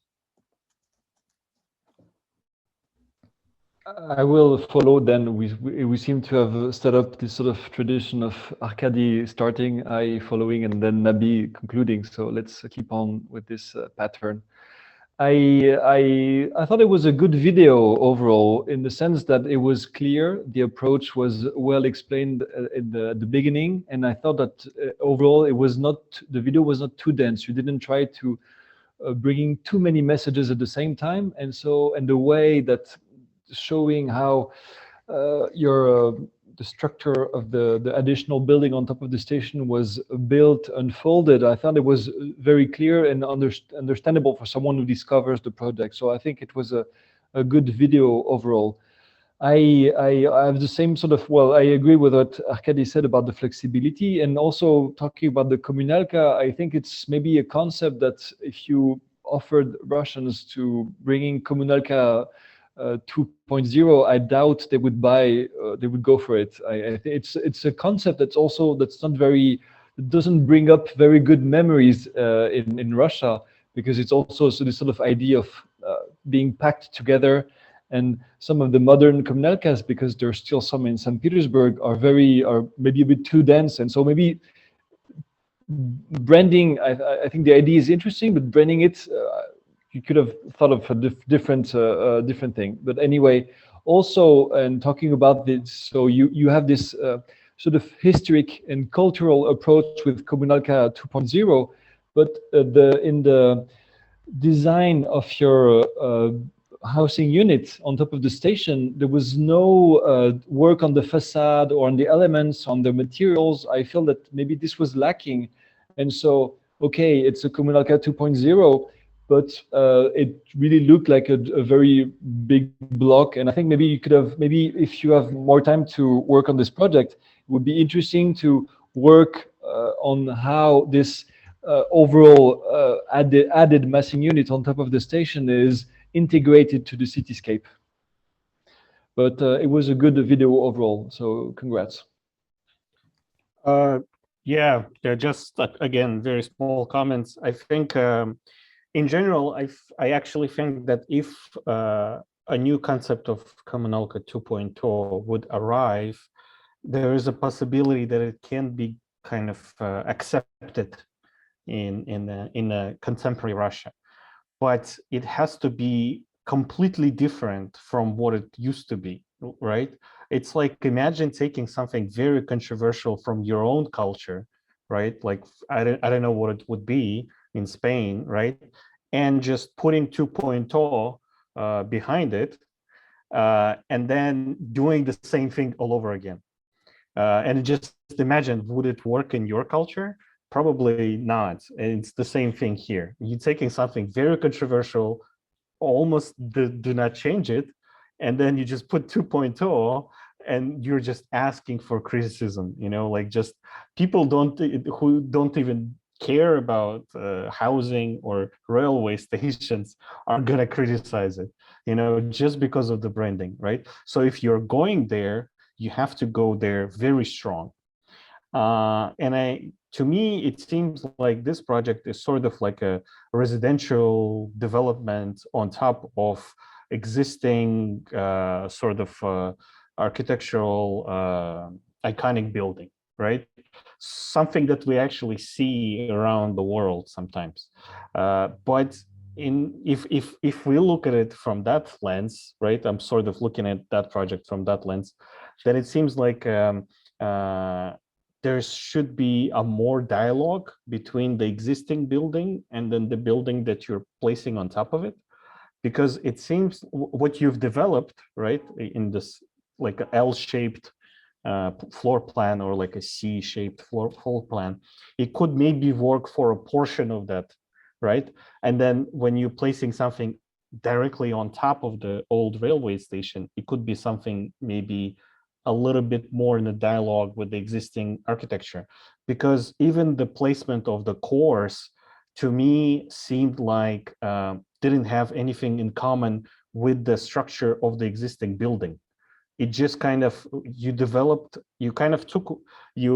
started in a blank piece of paper, you developed your building, and then you turned on the layer with the railway station, and whatever the cores were when you were developing your original project, this is where they remained in the existing. So like somebody can be walking, I don't know, in the hallway, and then all of a sudden there's a core there, right? So, and then the last comment is that with the groups of people separated by age, maybe I missed something, but it's sort of odd talk about segregation now by age, you know. Wouldn't you want it to integrate people and maybe create spaces that where people can come together, but sort of creating this is the floor for the kids, and then this is for the old people because they don't like the noise, and then they will be on the top floor. It's sort of not necessarily this post-carbon vision, I think. It seems very much kind of mid 20th century, right? Kind of vision of like this nuclear family, and then these are what these kids are, and then so like segregating groups of people maybe by any kind of logic is not necessarily futuristic in my mind, I think. Okay, so that's it. Thank you, Nabi. Beatriz, do you guys want to? No, only that we separate. We have the modules of the users in different plants, but the common spaces are common for all of the users. So we have two plants that are completely open to everyone on the project. So we have these common spaces for all of them. Thank you. Thank you, and thank you, Nabi, Arkadiy, and Max, for the comments. I think they are pretty valuable. So, okay, guys, so next, shall we move on to the next one? Group 8. Yeah, I think are you guys we're here? Yes. We are Mar Lopez, Lara Marot, and Juan Fernandez, and I think we can play the video. Yes. I don't think, well. Obsolete. As cities grow and their inhabitants develop new ways of interacting with their environment, the conventional housing situation needs to adapt and transform in order to provide a healthy and ecological housing system. Working on the JIS 1, we are able to transform a historic building into a new societal domesticity based on self-sufficiency, circular economy and neighborhood action. We propose the coexistence of three domestic typologies: nomadic, meant for short-time inhabitants; traditional, meant for long-time users; and shared, meant for those inhabitants that would uphold and work to maintain the system running. We propose a free ground floor project, intended for community use, with the intention that our system will function as a continuation of the city of Moscow. The backbone of this domestic structure would be a commune, whose users would have an active role in different activities meant to bring an influx of people, money and products into the system, be it by offering activities available for the inhabitants of Moscow, selling products fabricated in the different workshops, or producing those items necessary for the self-preservation of the system. More involvement in the organism means more benefits inside of it. The areas meant for these uses will organically grow in the negative spaces left between the habitational cells. The second domesticity would be a nomad system, whose users would rent out temporarily different modules to inhabit for a determined and agreed upon amount of time. This is created to help contrast the inflation created by online housing marketplaces like Airbnb, whose growing popularity and expansion is making renting prices inflate at an exponential rate. This domesticity is designed to host travelers, occasional students, and any visitor of the commune who needs a temporary housing situation. The third and final domesticity would be the traditional typology, whose users will be permanently in the colony. This domesticity is designed for those users who want a more conventional way of life, although plans could be created to benefit those who collaborate in the community. In order to make this complex self-sufficient, we've installed a biomass plant whose main produce is algae. This closed system for harvesting Dunaliella primalecta would be installed around the already existing chimneys and the facade. This way, the most noticeable pre-existence of the former industrial complex would still hold the essence of producing energy, this time in a post-carbon type of way. After the harvesting of the biomass every 30 days, two products used to provide energy to the complex would be created, bio-oil and syngas. In addition, and as a backup for energy provision, a similar system would be installed along the facade of the commune modules. These algaes would undergo the same process of extraction, distillation, handling and combustion as the previously explained system, but would have an added function of cover given their situation in the facade.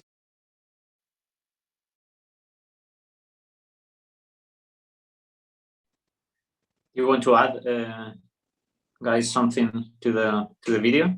I think if we have to add something is the idea of the prototype and the biomass system, and sort of like uniting the idea of energy producing, which their like environment had already, and sort of transforming it and translating it into a more modern or futuristic kind of language. But yeah, it's the idea of creating an organism that sort of works on its own.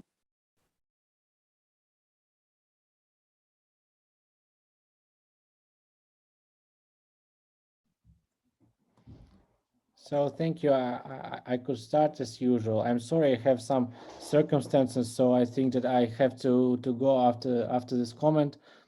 But thank you for the presentation. I really like this project. I like that the kind of synergies which you try to invent between this like domesticity and energy production. And I think that it is pretty visible that there's a kind of two things which are missing here in the project, but could be easily added there and extended. So I think that the one thing is missing, that it could be apply some kind of the food production within the project, because it's obvious that if you have people, you have to feed them with something, and also if you have these rooftops and infrastructure, it could be done there. And also I think that some kind of the water collection or harvesting or this technology could also be applied, and it could be helpful to create something like a more self-sufficient and resilient space. So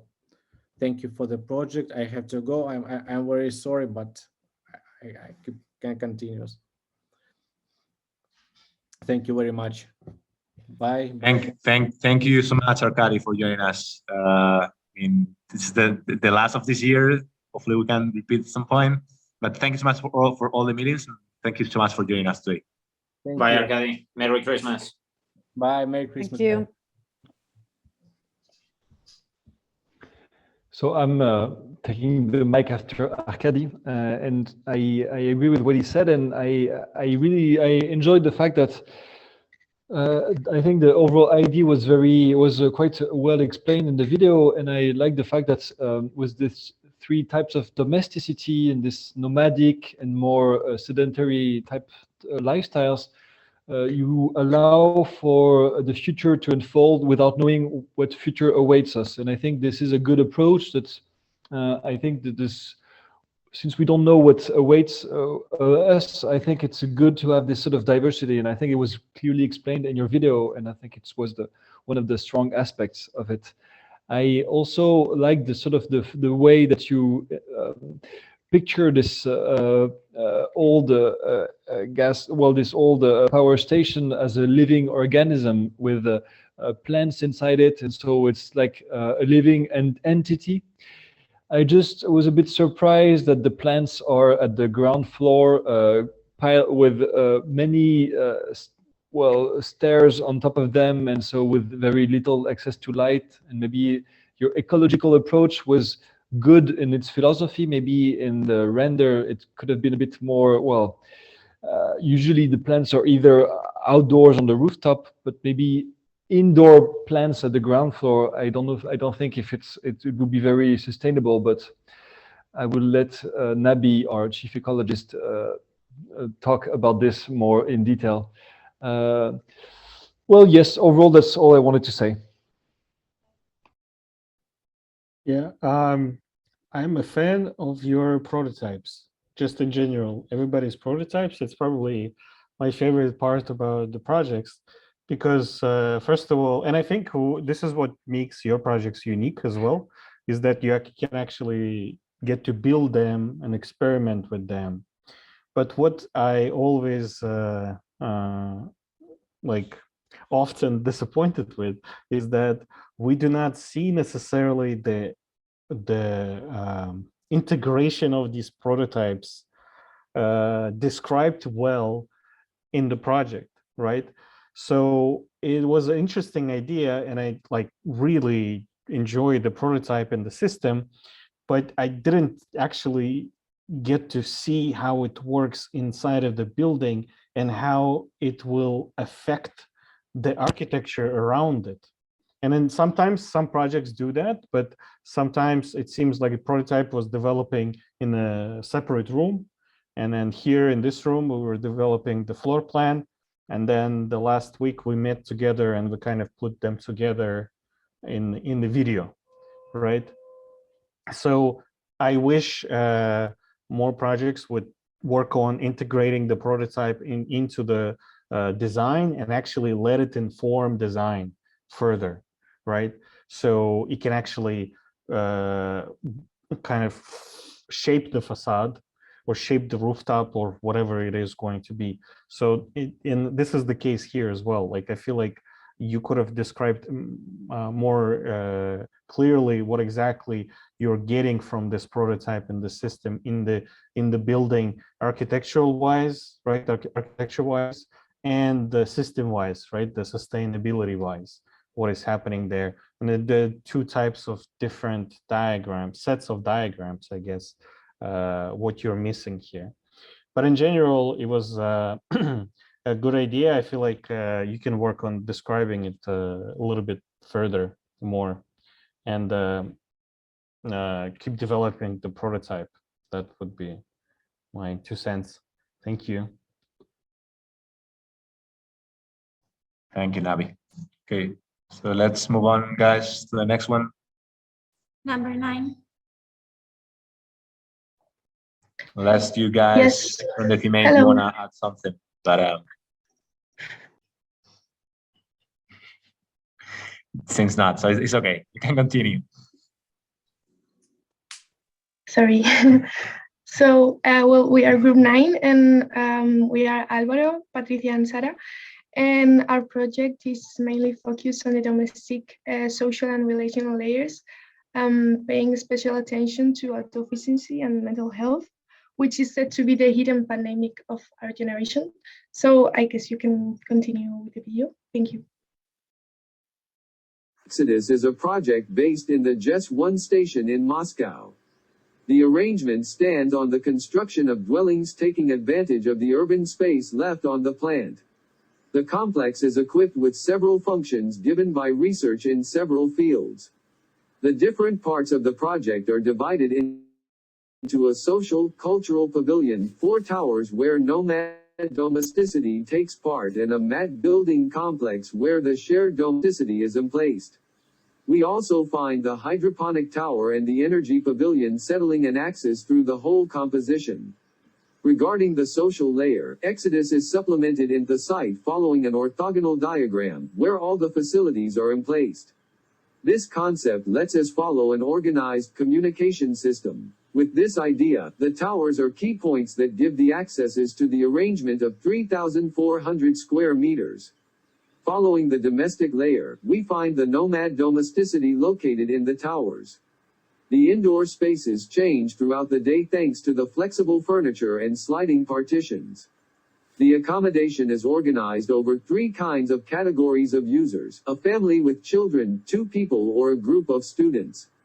The second type is the shared domesticity, developed on the ground floor complex with a capacity of 500 people. It's intended for those who are going to the different therapies offered in our community. Their period of stay ranges from 2 months to 2 years. The plan of this kind is organized based on 4 main functional bands. Vertical communication and kitchens are following these guidelines. On each of them, 2 common space volumes are added, where co-working areas and chill zones are placed. Following these guidelines, essential living spaces are attached. All of these is disposed following a system of degrees of privacy that enforce the user to be in contact with people. Talking about the whole complex, we are implementing a cooperative society for 2,500 people that interrelates all the layers in our project. This system works by the contribution of its citizens both economically and by participating in several activities, all while having benefits in exchange. There are 2 types of users: the owners who live in the towers and those who live temporarily by renting spaces in the ground floor complex. This network is supported by a hydroponic crops production, a therapy system, and energy production. The hydroponic crops are developed in 2 different ways: self-service, located in some of the facades of the towers, and extensive production, whose main purpose is to be sold in the stores of the complex to obtain profit. The therapy system is created to help those with any kind of depression or mental problems. It offers several types of therapies aside from regular sessions with psychologists, such as light therapy, hyperbaric chambers, or therapy through art and growing crops, most of them located on the social cultural pavilion on the front. The energy production is achieved thanks to a biomass power station, located on one of the pavilions of the prior station.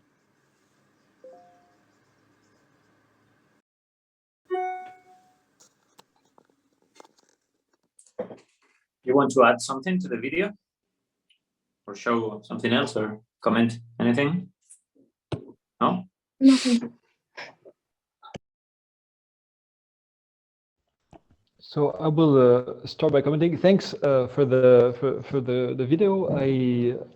I thought it was interesting. I like the fact that you mentioned the mental health, which is something that's where we should talk about maybe more often. And I think it was interesting and original compared to the others in this sense.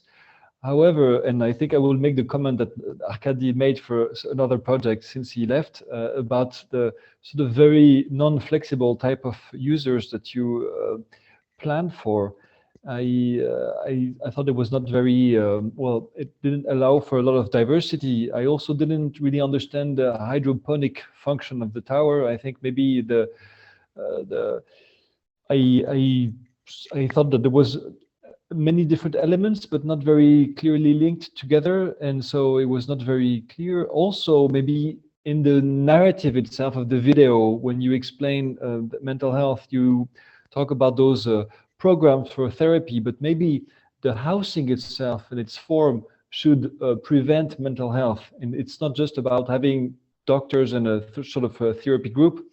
And maybe I would have focused more on the relationship to water that's flowing right by the power station. I think maybe you could have something. Mental health is maybe arises from this urban environment, and maybe tackling the urban environment and how is a well improving the urban environment is a way to tackle mental health as well. And I think you did it without saying it explicitly by having those very tall towers with a lot of light for everyone. Maybe because living in Moscow, especially now in the winter, as we are, it's the 21st of December, we have very few hours of light. And so I think it was a good intuition that you had. I was a bit talking about the video as well. I was a bit surprised that there were two very different styles of rendering. The first was a bit more like a cartoon. It felt like science fiction from the 90s, and the last part was a bit more modern. Maybe I think I would have found it more convincing if it was more harmonious overall. But I think it was well. That's all for me. But it's. I think it was interesting ideas that you brought up. Also, last but not least, I don't really understand the Exodus title. I understand that you had this nomadic domesticity, but however, I don't understand the link of Exodus with the hydroponic and also the power station and the mental health. I think it's, but maybe you could explain. Yeah, I can add about the hydroponics. I feel like if the hydroponics become like one of the key points in your project, then, and given that you have space to talk about larger scale hydroponics, right? Like you talk about hydroponic tower. Maybe what we could see again, how the structure, how you placing the system inside of the tower starts informing the architecture of the tower as well, right? So it does not become sort of, yes, I know you can have sort of like a hydroponic unit that you can put in your like kitchen or living room or something like this. But in your case, it becomes sort of a cop-out, like because you can just start placing them without without them affecting the space around them. You sort of like treat them as furniture. But if you would think about this tower and what would this tower look like if the sole or like the main purpose of it is the hydroponics and being the most efficient, giving all of these other factors that go into that, what would that tower would look like? And I feel like if you would have like, or what is it, 4 or 3 towers like this, and then you explain to us why it's important and how it works and how it affected the architecture of the tower, right? Rather than creating the spaces, right, based on one logic, and then putting the hydroponics in them, and then saying that now we have the hydroponics tower, having like studying the systems and then understanding what the requirements of the space, and then let this guide the architecture of the tower. And then the first floors of the old power station, they became like a new art center, which is very much like what this already has happened like across the island with the guest 1, so guest 2, right? And if that was guest 1, and then this is they essentially, right, at the rendering, on the rendering, they look almost exactly the same. And there's a whole conversation about how long will this trend of turning industrial buildings into art centers will last, right? Are they all going to be art centers or like art studios, or it could have remained, or some portion of it could have remained a power station or like power generation aspect of it, and then combine that with the exhibition or something. So yeah, in just sum up, really, I feel like if you are going into the hydroponics, then really maybe talk about different typologies of hydroponics, the history of the hydroponics, right? How it starts affecting the space, and how it will start dictating or informing your final design. That's pretty much it from me. Thank you. Thank you so much, Nabi. Sarah, do you want to add something, or shall we move on? Well, I would like to make clear I don't know if I can share. It's possible. Yeah, I think so. Yeah. Okay. So as it said in the video, we have two different kind of crops of hydroponics. So this is a tower one, and it's a rounded shape because the crops are cultivated on the inside and they go to the outside in terms of time. So when one person can take them from here. So this system is meant to be sold in this pavilion also, which Nabi mentioned that is also a cultural, and it's also meant to be as like showing the work that people getting into art therapy made. And the other system for hydroponic is the one on the facades on the towers, on the canteen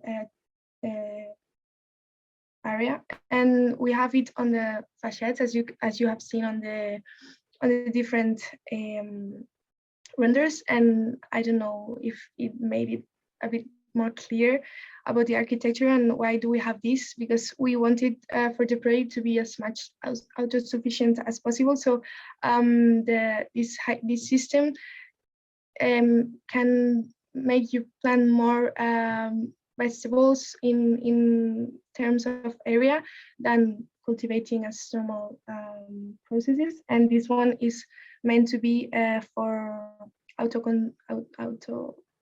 consume. And that's it. And I don't know if I made it clear. And thank you very much. Thank you so much, Sarah. Thank you. Yeah, well, it seems like there's already different typologies of these hydroponics are happening, but we only, and the rendering, we just saw like that one that was in the living room or something. And it would be interesting to see that tower actually with the round ones, like what's happening there is a rendered version as well. And it would be like, you know, like you have these very large floor to ceiling hydroponic structures. And in the tower, it would not make sense. For example, I'm just like brainstorming here. It would not make sense to have like a very long, because like how do people access it, right? And then you're creating different platforms or something like that. And then what is the secondary use of that tower, or like can the visitors maybe see how it's happening? It's like, so all of these kind of create more story or design around that tower then, and then show us how it works. Right now it seemed like I saw it in the floor plan, but it's still like I had some questions left. And in the rendering, we see it in the kind of in the background, and it's still like, how do people access it and stuff like this. That would be interesting to kind of like develop more. And then, but the good thing is that now you have, like, for example, different typologies of them, right? This one is, these ones go into the living rooms. These one are in the, like, let's say community kitchens or something like this. This one also integrated with, I don't know, exhibition space or something like that, or whatever other program you have. And this is like the large scale mass production that to be exported into the city and then sold somewhere on the market or something like that. And then you could tell us, like, reproduce roughly this amount for internal use, right? And then these amounts are like distributed in the city, and then I don't know, give us some imaginary profit number, how it finances your art residencies or something like this. Okay. Thank you, Nabi. Okay, so we have still 2 more to go and the group number 4. So let's move on to the number 10. Hello, we're here. So we are Luis, Paula, and Gemma from group 10, and we have been working the rehabilitation of the GES1 factory, and we try to preserve some of the pre-existences. We want to propose a space in the we want to propose like I'm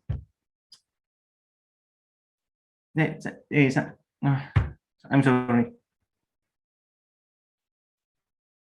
It's okay. We're going to propose a space that is a result of combination of different types of domesticity and their coexistence through the community space. And that's it. Don't worry, Luis. Hive is a project carried out in the former GES-1 power plant in Moscow, in which the pre-existences are reduced to some of the facades, which are supported by stabilizers and chimneys. 3 types of domesticity and large areas for community use are proposed. The front, central and side pavilions are set aside for the private use of the domesticity. In turn, this space is divided into 2 parts: the sleeping modules and the communal space. The sleeping modules is the space for the exclusive use of each user, where their most private life takes place. There are 3 types of domesticity: shared domesticity, conventional domesticity and nomadic domesticity. Shared domesticity is developed in the gallery block. In it, 9 floors are distributed in which spaces of common enjoyment are interspersed with shared dwellings in a modular way. These dwellings can have 2 or 4 bedrooms, the central core of which is common to all the users of the dwelling, who will decide what use they want to make of the common space located there: kitchen, terrace, studio. For those homes in which the use of the kitchen is not chosen, there are macro kitchens in the communal spaces that meet these needs, as well as leisure spaces for all ages, sports and meeting spaces. The circulations in this space are possible thanks to the use of the chimneys as stairs and lifts, as well as the connection through the gallery with some of the communal floors of the central spaces of the pavilions. Nomadic domesticity consists of a series of unitary short-term rental capsules, which are accessed from the communal space via walkways, but also consist of stair cores distributed along the perimeter. There are 4 types of capsules that are inhabited according to the user's desired use, either for rest in the single and double bedroom capsules, or for other domestic uses, such as leisure, storage or work in the standard capsules. To finish with the types of domesticity, conventional domesticity is housing with greater privacy and space for individual enjoyment, located at the top of the gallery block made up of shared housing. As for the communal space, it consists of 4 floors where different types of activities are carried out: communal kitchen, dining room, bathrooms, health center, laundry, gym, nursery, library, multipurpose rooms. These spaces are defined by the use of the inhabitants, who have to fulfill a certain function for the operation of the system created. The floors that make up this space are connected by means of staircases and lifts, as well as access galleries to the different living areas. The ground floor consists of a relief that serves as a connection to the outside through the gallery block of communal housing. The upper floor of the communal area is a coniferous forest. In the event of rain, this floor is equipped with a water collection system, which will later be used for irrigation and sanitation. In conclusion, we obtain a self-sufficient space which, in turn, is related to the rest of the city, offering a space for leisure and public enjoyment. In addition, a way of life with different types of domesticities that seek an alternative lifestyle or outside the pre-established.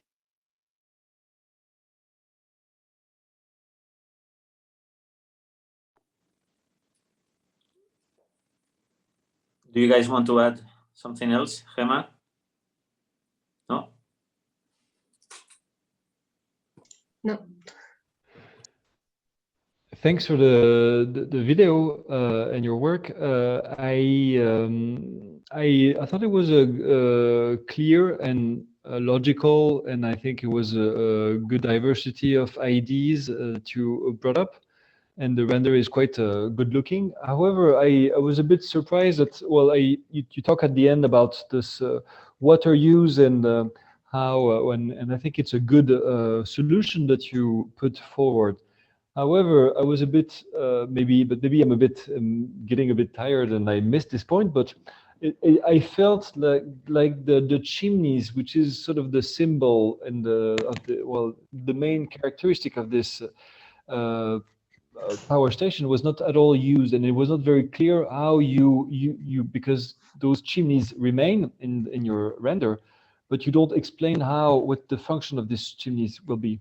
I think maybe this, and so overall I had the feeling that maybe there lacked in your project a clear vision, a clear message of what you wanted to say and what you wanted to put forward. I think it was a lot of interesting ideas, but maybe the narrative itself was not bold and clear enough.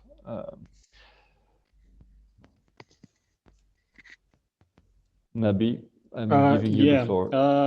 Well, it's sort of very straightforward kind of project, right? I think the only so like I can only really comment on the architectural bits of it, I guess. And the only concern that I had, it was, I guess, not necessarily clear, the story with the forest on the rooftop, because it seemed like so it seems that you take out the roof and then you have the forest there, but then does it mean that all of the units are they have like four-sided envelope, right? They're like exposed on like 2 or 3 sides to the elements, or they're sort of they have the roof of the top floor, like the top floor becomes the rooftop. Like that wasn't clear. Like it wasn't clear if the building still remained like fully enclosed like it is now, or you take out that roof and then all of the units are like exposed, and then they're sort of like blocks, Lego blocks. Because if it's meant to be fully enclosed, it seemed like you might have problems with the snow again, right? When it starts snowing, you might have like large quantities of snow inside of your building, essentially. So I feel like it's an interesting idea to have a green roof. Structure-wise, I'm not sure if you would be able to like have such large trees on the rooftop. If you maybe will be able to do that, definitely will have to have a much thicker floor slab. So I know it's like very boring stuff for you, but yeah, it's like if you're putting a tree like this, the floor slab, the thickness of the floor is going to be like at least a person height. You know, you would be able to walk inside of that rooftop because it has to handle so much soil and the trees and the snow in the winter. It will be very thick. So yeah, maybe you can answer if it was supposed to be fully enclosed or all of those units are essentially outside. So the building becomes like an empty box where you have Lego blocks inside. What was the idea here? Yes. So we take out the roof, so all is outside, and the green roof is only with for this community space, and the chimneys are using for the principal circulation for the building gallery, and yes, that's it. Okay, so like if I like pour water inside of your building or We snow, have problems with the snow. Yes. does it go all the way to the first floor, or does it all stop on the top floor? How does that work? The green roof, or what? I don't understand you. No, it's okay. Okay. Yeah, just if you would build the model like in 3D, yes, and then imagine you're pouring water inside of the model. Yes. Where does the water go, or like where does the snow go? Yes. You know, can your structure handle like snow, and will the apartments not flood? Basically, that's the question. Okay. Thank you. Thank you. Thank you. Okay, so now we are heading to the group number 11. Are you guys here? Yes, hi. I'm Miguel, and together with Elisa and Alexa, we are group 11. And in the main idea of our project is to try to design an architecture that can shape a society, but also how the society can shape the architecture that we have been working on. So I hope you like it, and thanks for watching and for your time.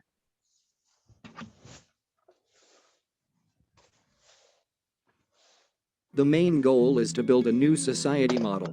The architecture around the JES1 is converted into a new production model in which users produce to live in the community. For creating a new society, you need autosufficiency, education, and participatory democracy. Around these three main pillars, we have built our own model of society. In our project, you as user would be a new citizen of a shared paradise. The way to live the shared space is decided by an assembly that make its own rules and designs its own spaces. We have wrote a rule book for imaging how this society could possibly be, but actually we make the starting point, but we would never know how the project would end.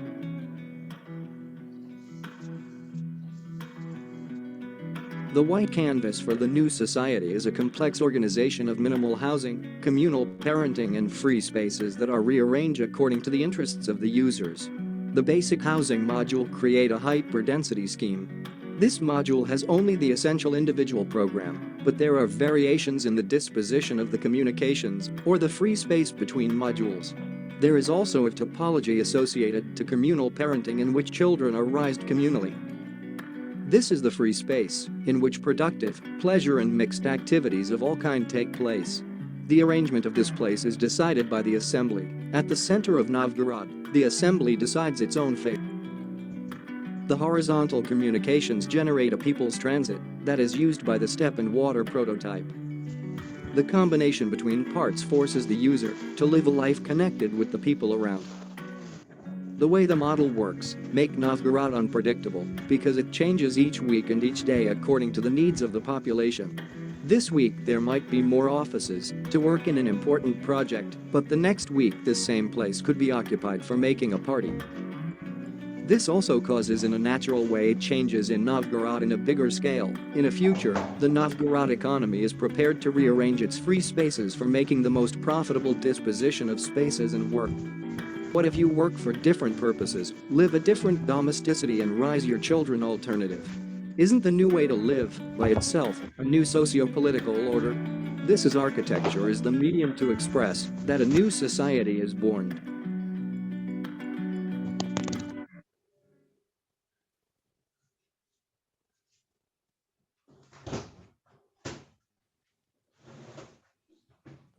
Do you want to add something, guys? Yes, maybe if I can share my screen. Okay, so there are just a few documents that we will want to show because they are missing on the video. So maybe with this image right here, you can see better like the connection between the buildings and the assembly. Next, we want to show really fast two sections of the project. This one, and there is this one, where you can also see right here the assembly. And our prototype, the Stepan water prototype, that is about piezoelectric energy. And that's all. Thank you.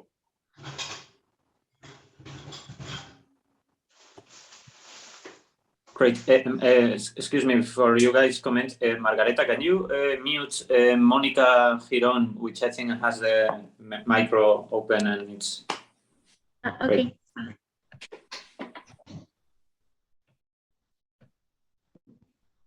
Should we start? Great. Well, thanks for the video and congrats for having a good Russian branding with Novgorod, in the sense that it's not you're not touching upon something that's sensible or controversial. So I think you've got it right this time, and so it's a good thing, even though it Novgorod sounds very medieval to Russian people, but still it means new town, and I think that the philosophy is good, and so I think I like the name of your project.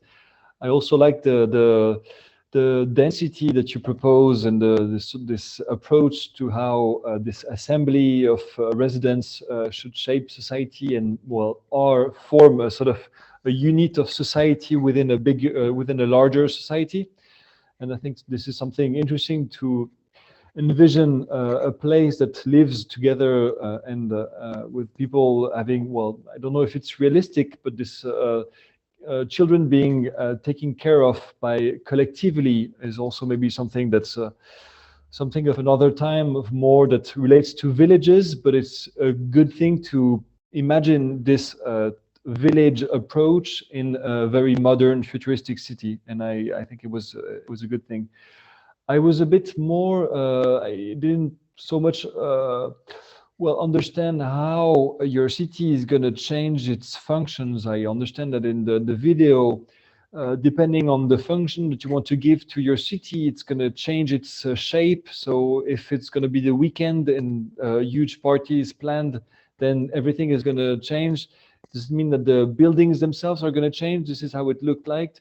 Or is it more just inside within the building? Because it felt like with your introduction, with those books about how the city and the society is what people want them to be, it felt that maybe you were giving a bit too much power on this flexibility, and maybe there was something a bit unrealistic in this.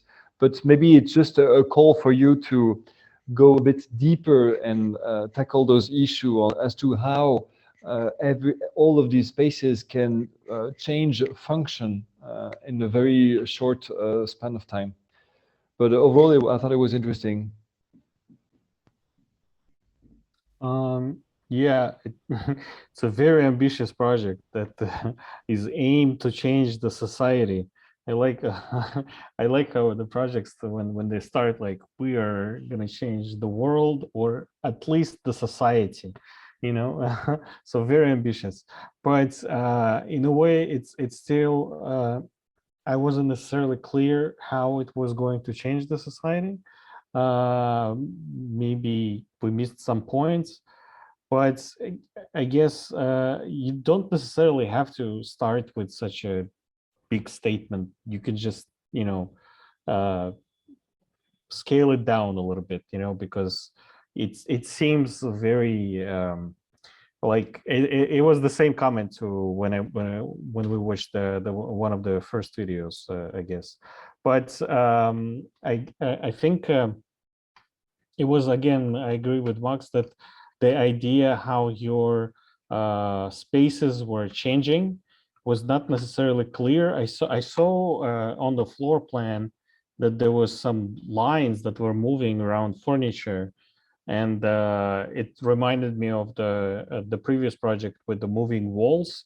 So I'm guessing you have moving walls inside of your floor plan, but then they're like sort of moving, the walls are moving, but the furniture, which represents the program that happens there, right? If it's like a living room, you have couches or something, they did not move. So in a way, you were like, what was moving is like walls around the person that was sitting in the living room. Yeah, I guess what you would have to work on is explaining how exactly the building is changing. Do we add more modules or something? Because we saw like you showed the section where you're kind of moving forward and backward, cutting it in different areas where there's like fewer or more floors. But again, it doesn't show like the change inside of the building. It's sort of like you're cutting the section in different aspects of it. The prototype, again, it's sort of it seems interesting, step in water, but I guess it was not necessarily explained, and in the end we just saw like a blueprint of this prototype with the title. You know, it would be helpful for you to explain how it works and how it is integrated again in the building architecture. Otherwise, it's like, here's the patent for our invention. and this is it. But it seemed promising. It could be very interesting just from the name alone. Step in water. I'm assuming you're stepping on it and you're producing water somehow, but no, it's not like this. But it's unclear how it exactly it works. Otherwise, I trust you that it's an interesting project, but at this point it feels like it's not that it's underdeveloped. The representation of it or the description of it is underdeveloped. So it's hard for me to understand what is moving, how is it dynamic, how does the prototype with the step in water works, and well, the society thing as well. Yep. Maybe you can comment on some of these questions.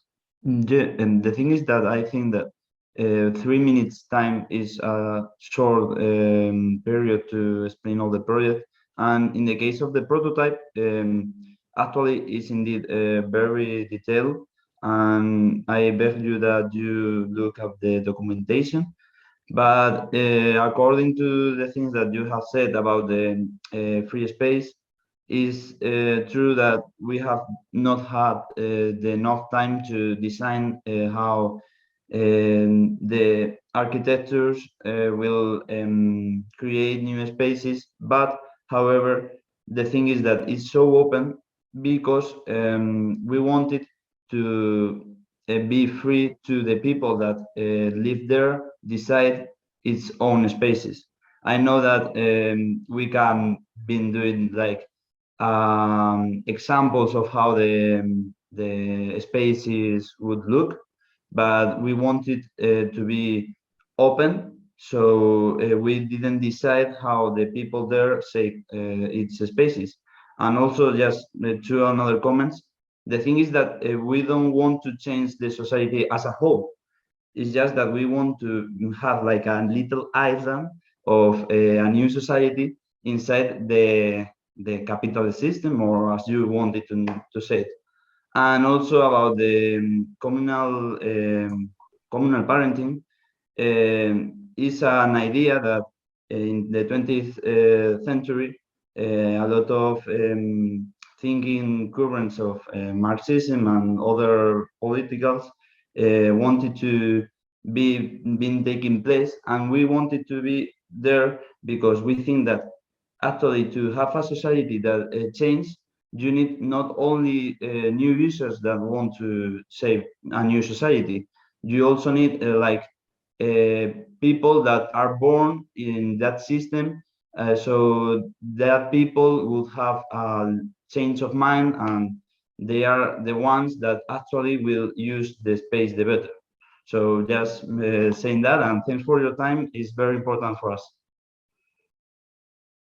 Yeah, I think last thing that I'm going to say, it's sort of, well, not only this project, but some other ones also reminded me of the Soviet architecture, where they were also trying to develop new forms of social living, let's say, and stuff like this. And you have kind of built examples of them, right? I wish Arkadiy would have been here because he knows all of them. But you have, like, for example, in Moscow, like a small quarter that was designed with the idea of a new society in mind, right? And but it was transferred into the space, right? So it wasn't like an older typology or like same typology of residential building, and then they just said this is a new form of social living. They actually went and think about how would spaces would be different, right? How what is the schedule like for the people who live there, right? And then the people who are like the communists, and they live in different types of society and stuff like this, and then kind of and then design the spaces around that schedule, for example, or something like this, right? So if we are going that way, right, that direction, where we're saying that our architecture is changing something in society, anything, then how is it translated in the architecture, in the space, right? So we may be talking about new uses of space, and then here they are, right? Or some uses disappear, and then we replace them with something else. Like this, some of these things were missing, I guess.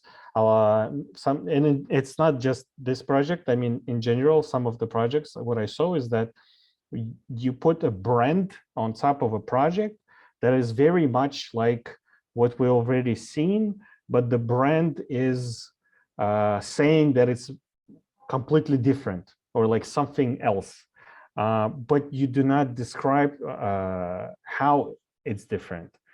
Do not prove to us that this is completely something new, right? So, and if you do that, that branding, like this loud branding, is actually going to hurt you more rather than help you, right? Because we live in this time where everybody's saying how their product or their design or their whatever is going to save the world from all of like COVID or climate change or whatever it's going to be. And when everybody's saying that, and then you're seeing that a lot of them actually not doing anything, right? Like I think that the perfect example was like the bottle, green bottle of some Korean brand. And when somebody cut it through, the inside of it was like the shell of it was paper, right? Like the paper bottle, but somebody cut it through and it was a plastic inside. So it was like a plastic bottle with like a paper cover. So like in this era of greenwashing on all of this stuff, it's very dangerous to like take on this brand or like take on some I don't know, like a loud title and do not live up to the expectations, because that can backfire. So either bring down the expectations, or if you are up there, you have to make sure that your design really responds to the increased expectations. Okay, that's 2 cents. Thank you a lot. Thanks for the advice. And actually, I have been looking, and we as a group have been looking about new ways of doing architecture, Soviet ways, and also searching about these kind of new domesticities that in Soviet times some architects wanted to do. I think, and that's a personal opinion, that maybe the lack of adaptability is what make the failure sometimes.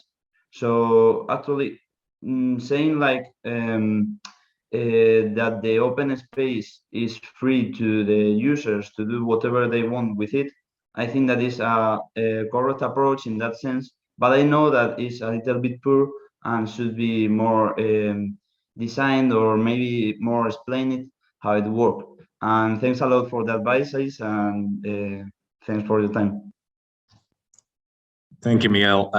Sadly, we are, like usual, running late. So we have the last project. I ask you guys to be as quick as you can. It's the one that we tried to watch before. So we have just one try.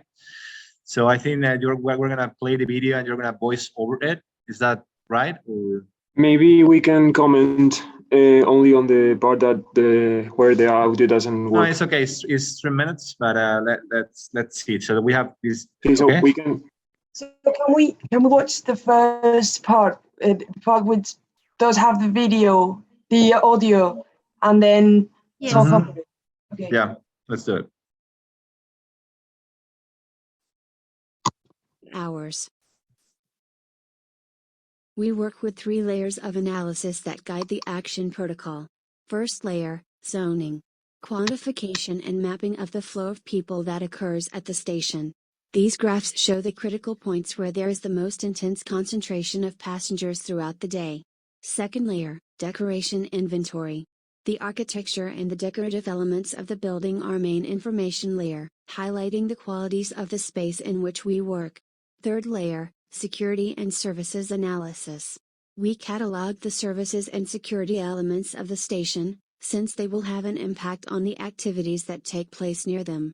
Each article in this catalog is translated into an economic percentage that affects the final income of the user.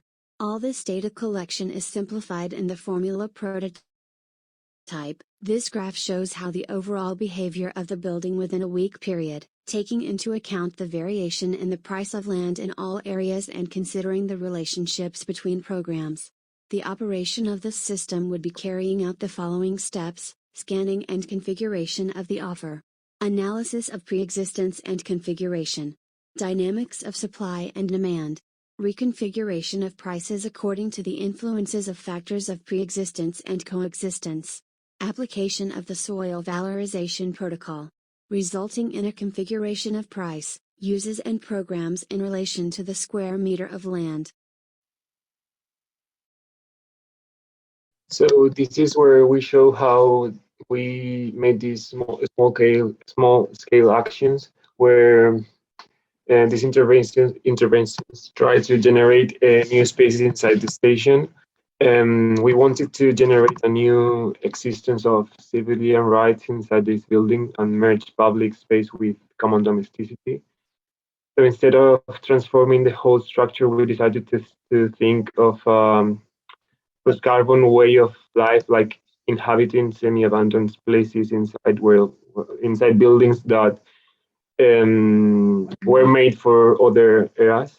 And what did you want to comment? So we designed these small systems that house basic house commodities camouflaged inside the station and existing between its original and commercial uses. The red things being the new ones, and the other being the other programs already existed. There's a globalization of from collective to private, going from areas where there's mostly common domesticity shared by station and domesticity users to others where there's a more individual lifestyle, but also inhabited also by the station users. And this is like all the different areas where this type of situations happen.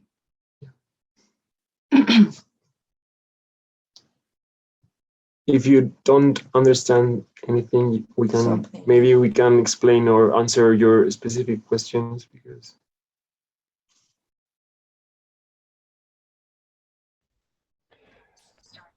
well, thanks for the video. From what I understand, you've sort of worked out an algorithm for sort of a new domesticity production, and your algorithm is based on 3 items: zoning, existing architecture, and security and services, which I found a bit strange. The focus on security. I'm just a bit surprised that seeing your first images on the zoning, and that shows the sort of how dense, actually it's not so much about zoning, you're showing like the levels of density in the station.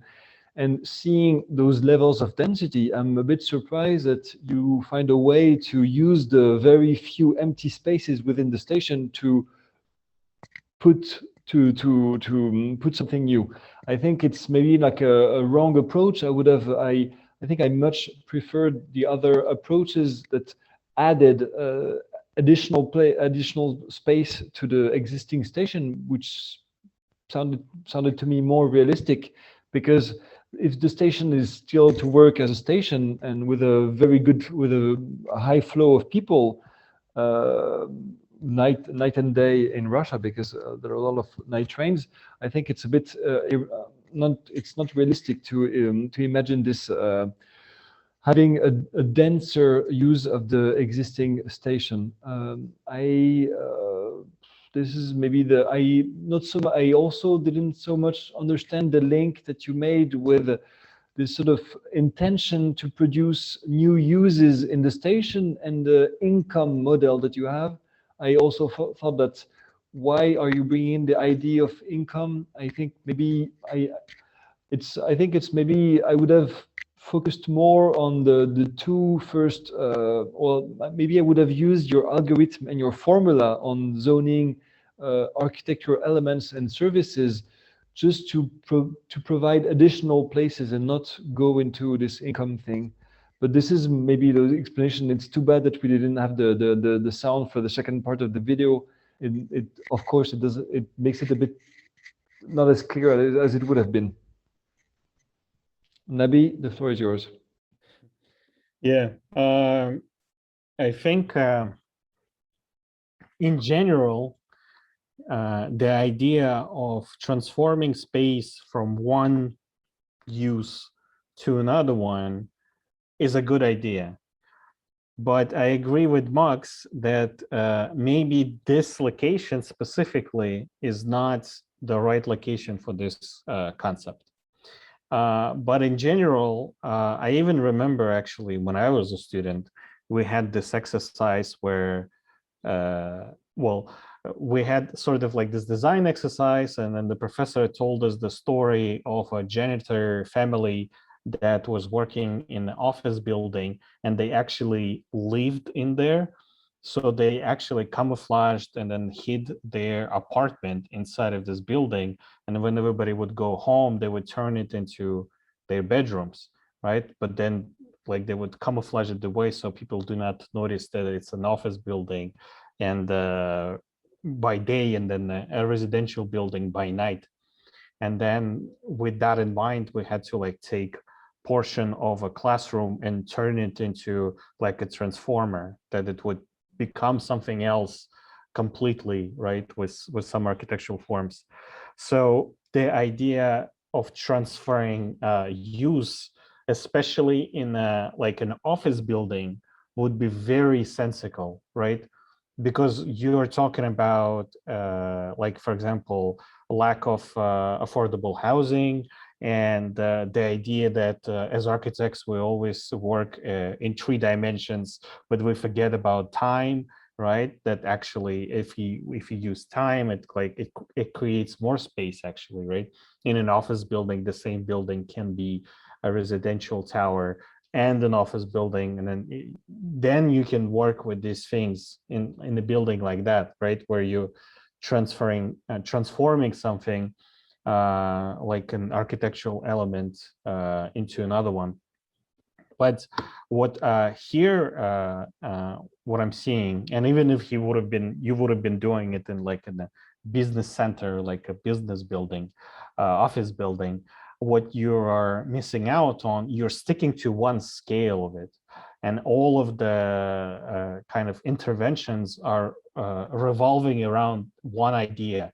It's like, look, from this side it's a window, but if I turn it around, it's a bedroom, or like it's a bed or something like this. So like it's a one idea that you just like multiplied for everything that you had. But if you would go into, so like let's say this is a small scale, and if you would go like scale up to like medium scale, you would show how a whole room changes, or like whole floor or something. And then the large scale, you would say like that the whole building slowly changes its use at night or whatever. So you would like, I would recommend maybe thinking about like larger scales, and then the interventions would be different. So it's not just always the same thing where it's like you turn around or you open it. The whole thing maybe will give you more items in your inventory. But again, I agree with Max that the train station is pretty busy at night. So maybe it's possible, but how it's going to be possible? It's going to be very strange if like there's lots of people walking, and then there's this guy washing dishes or like sleeping in his glass bedroom or something. Maybe there's a way where you would design it so it's seamless for both groups of people, right? And then you talk about how during this time and then of the day, or like that time of the day, it makes more sense because of our analysis or something. And another thing is that the analysis was actually interesting, and I found it interesting the first time, the last time we saw it, but then it kind of like, you have an interesting analysis and it kind of the design decisions that were based on this analysis were kind of unexpected, you know, because I thought that you would use this analysis for something else. But in general, what you claim to develop there with the algorithm that kind of like shows us where more activity is happening is by itself an interesting tool, just like an interesting project already, right? And then you can use it for all different types of possibilities. But I feel like it could have been used on more ambitiously, I guess. I don't know what exactly, but definitely creating something else than saying that like this wall is a hidden wall and like I go in there and this is my Batman costume is hidden there or something. A lot of it was also about like storage, like I'm storing chairs or storing something, rather than maybe a whole wall becomes your whatever, right? Like the whole architectural element becomes, so like rather than keeping in a small closet, hidden closet, 10 chairs, you can actually turn that wall into a bench or something like this, you know, like, but that would be like on a smaller scale again, and then you would have to go larger. How does a whole room changes, right? Maybe there's like a separate floor, like let's say like there are 2 floors. Daytime, it's a 1 floor, right? But then at nighttime, you notice that there's a floor panel on the floor that is elevated and it's a 2nd floor, right? And then you can do something there or something like that. So like become more creative. Generally, the idea of transforming it from one thing to another one is good. Maybe not for a train station, but even if it's for a train station, you certainly need to explain it more and justify it more. But what it really would work for is probably office buildings, because they are empty boxes at night and nobody's using them. And like forget Moscow for example, but like many big developed cities like let's say like New York City has all of these office buildings that are empty essentially, and then they at the same time talking about housing crisis, right? So like it makes more sense in an environment like that. So the idea is good, maybe not for this location. Okay, thank you. Okay, thank you very much. Thank you. Thank you so much, Nabi. Thank you so much, Max. I think we can wrap up here, like 40 minutes you know, after the time we shall have it been finished. So first of all, I want to thank you so much, Nabi and Max, and also Arkadiy, that he had to leave us for joining us today. To follow, you know, for Max it's the first time, but Nabi and Arkadiy have been joining us like couple of more times for this course and also the last semester. So really appreciate it. And really appreciate the insights you guys gave us. So a big thanks from all the team and from all the students. And I also want to thank the students and the commitment, you know, for committing to the projects, and for at least for the group of teachers that we are in the master. It's great to, you know, see the advance of the projects from time to time. So really congratulations all. And I think Pedro can maybe wrap up. Do you feel like it?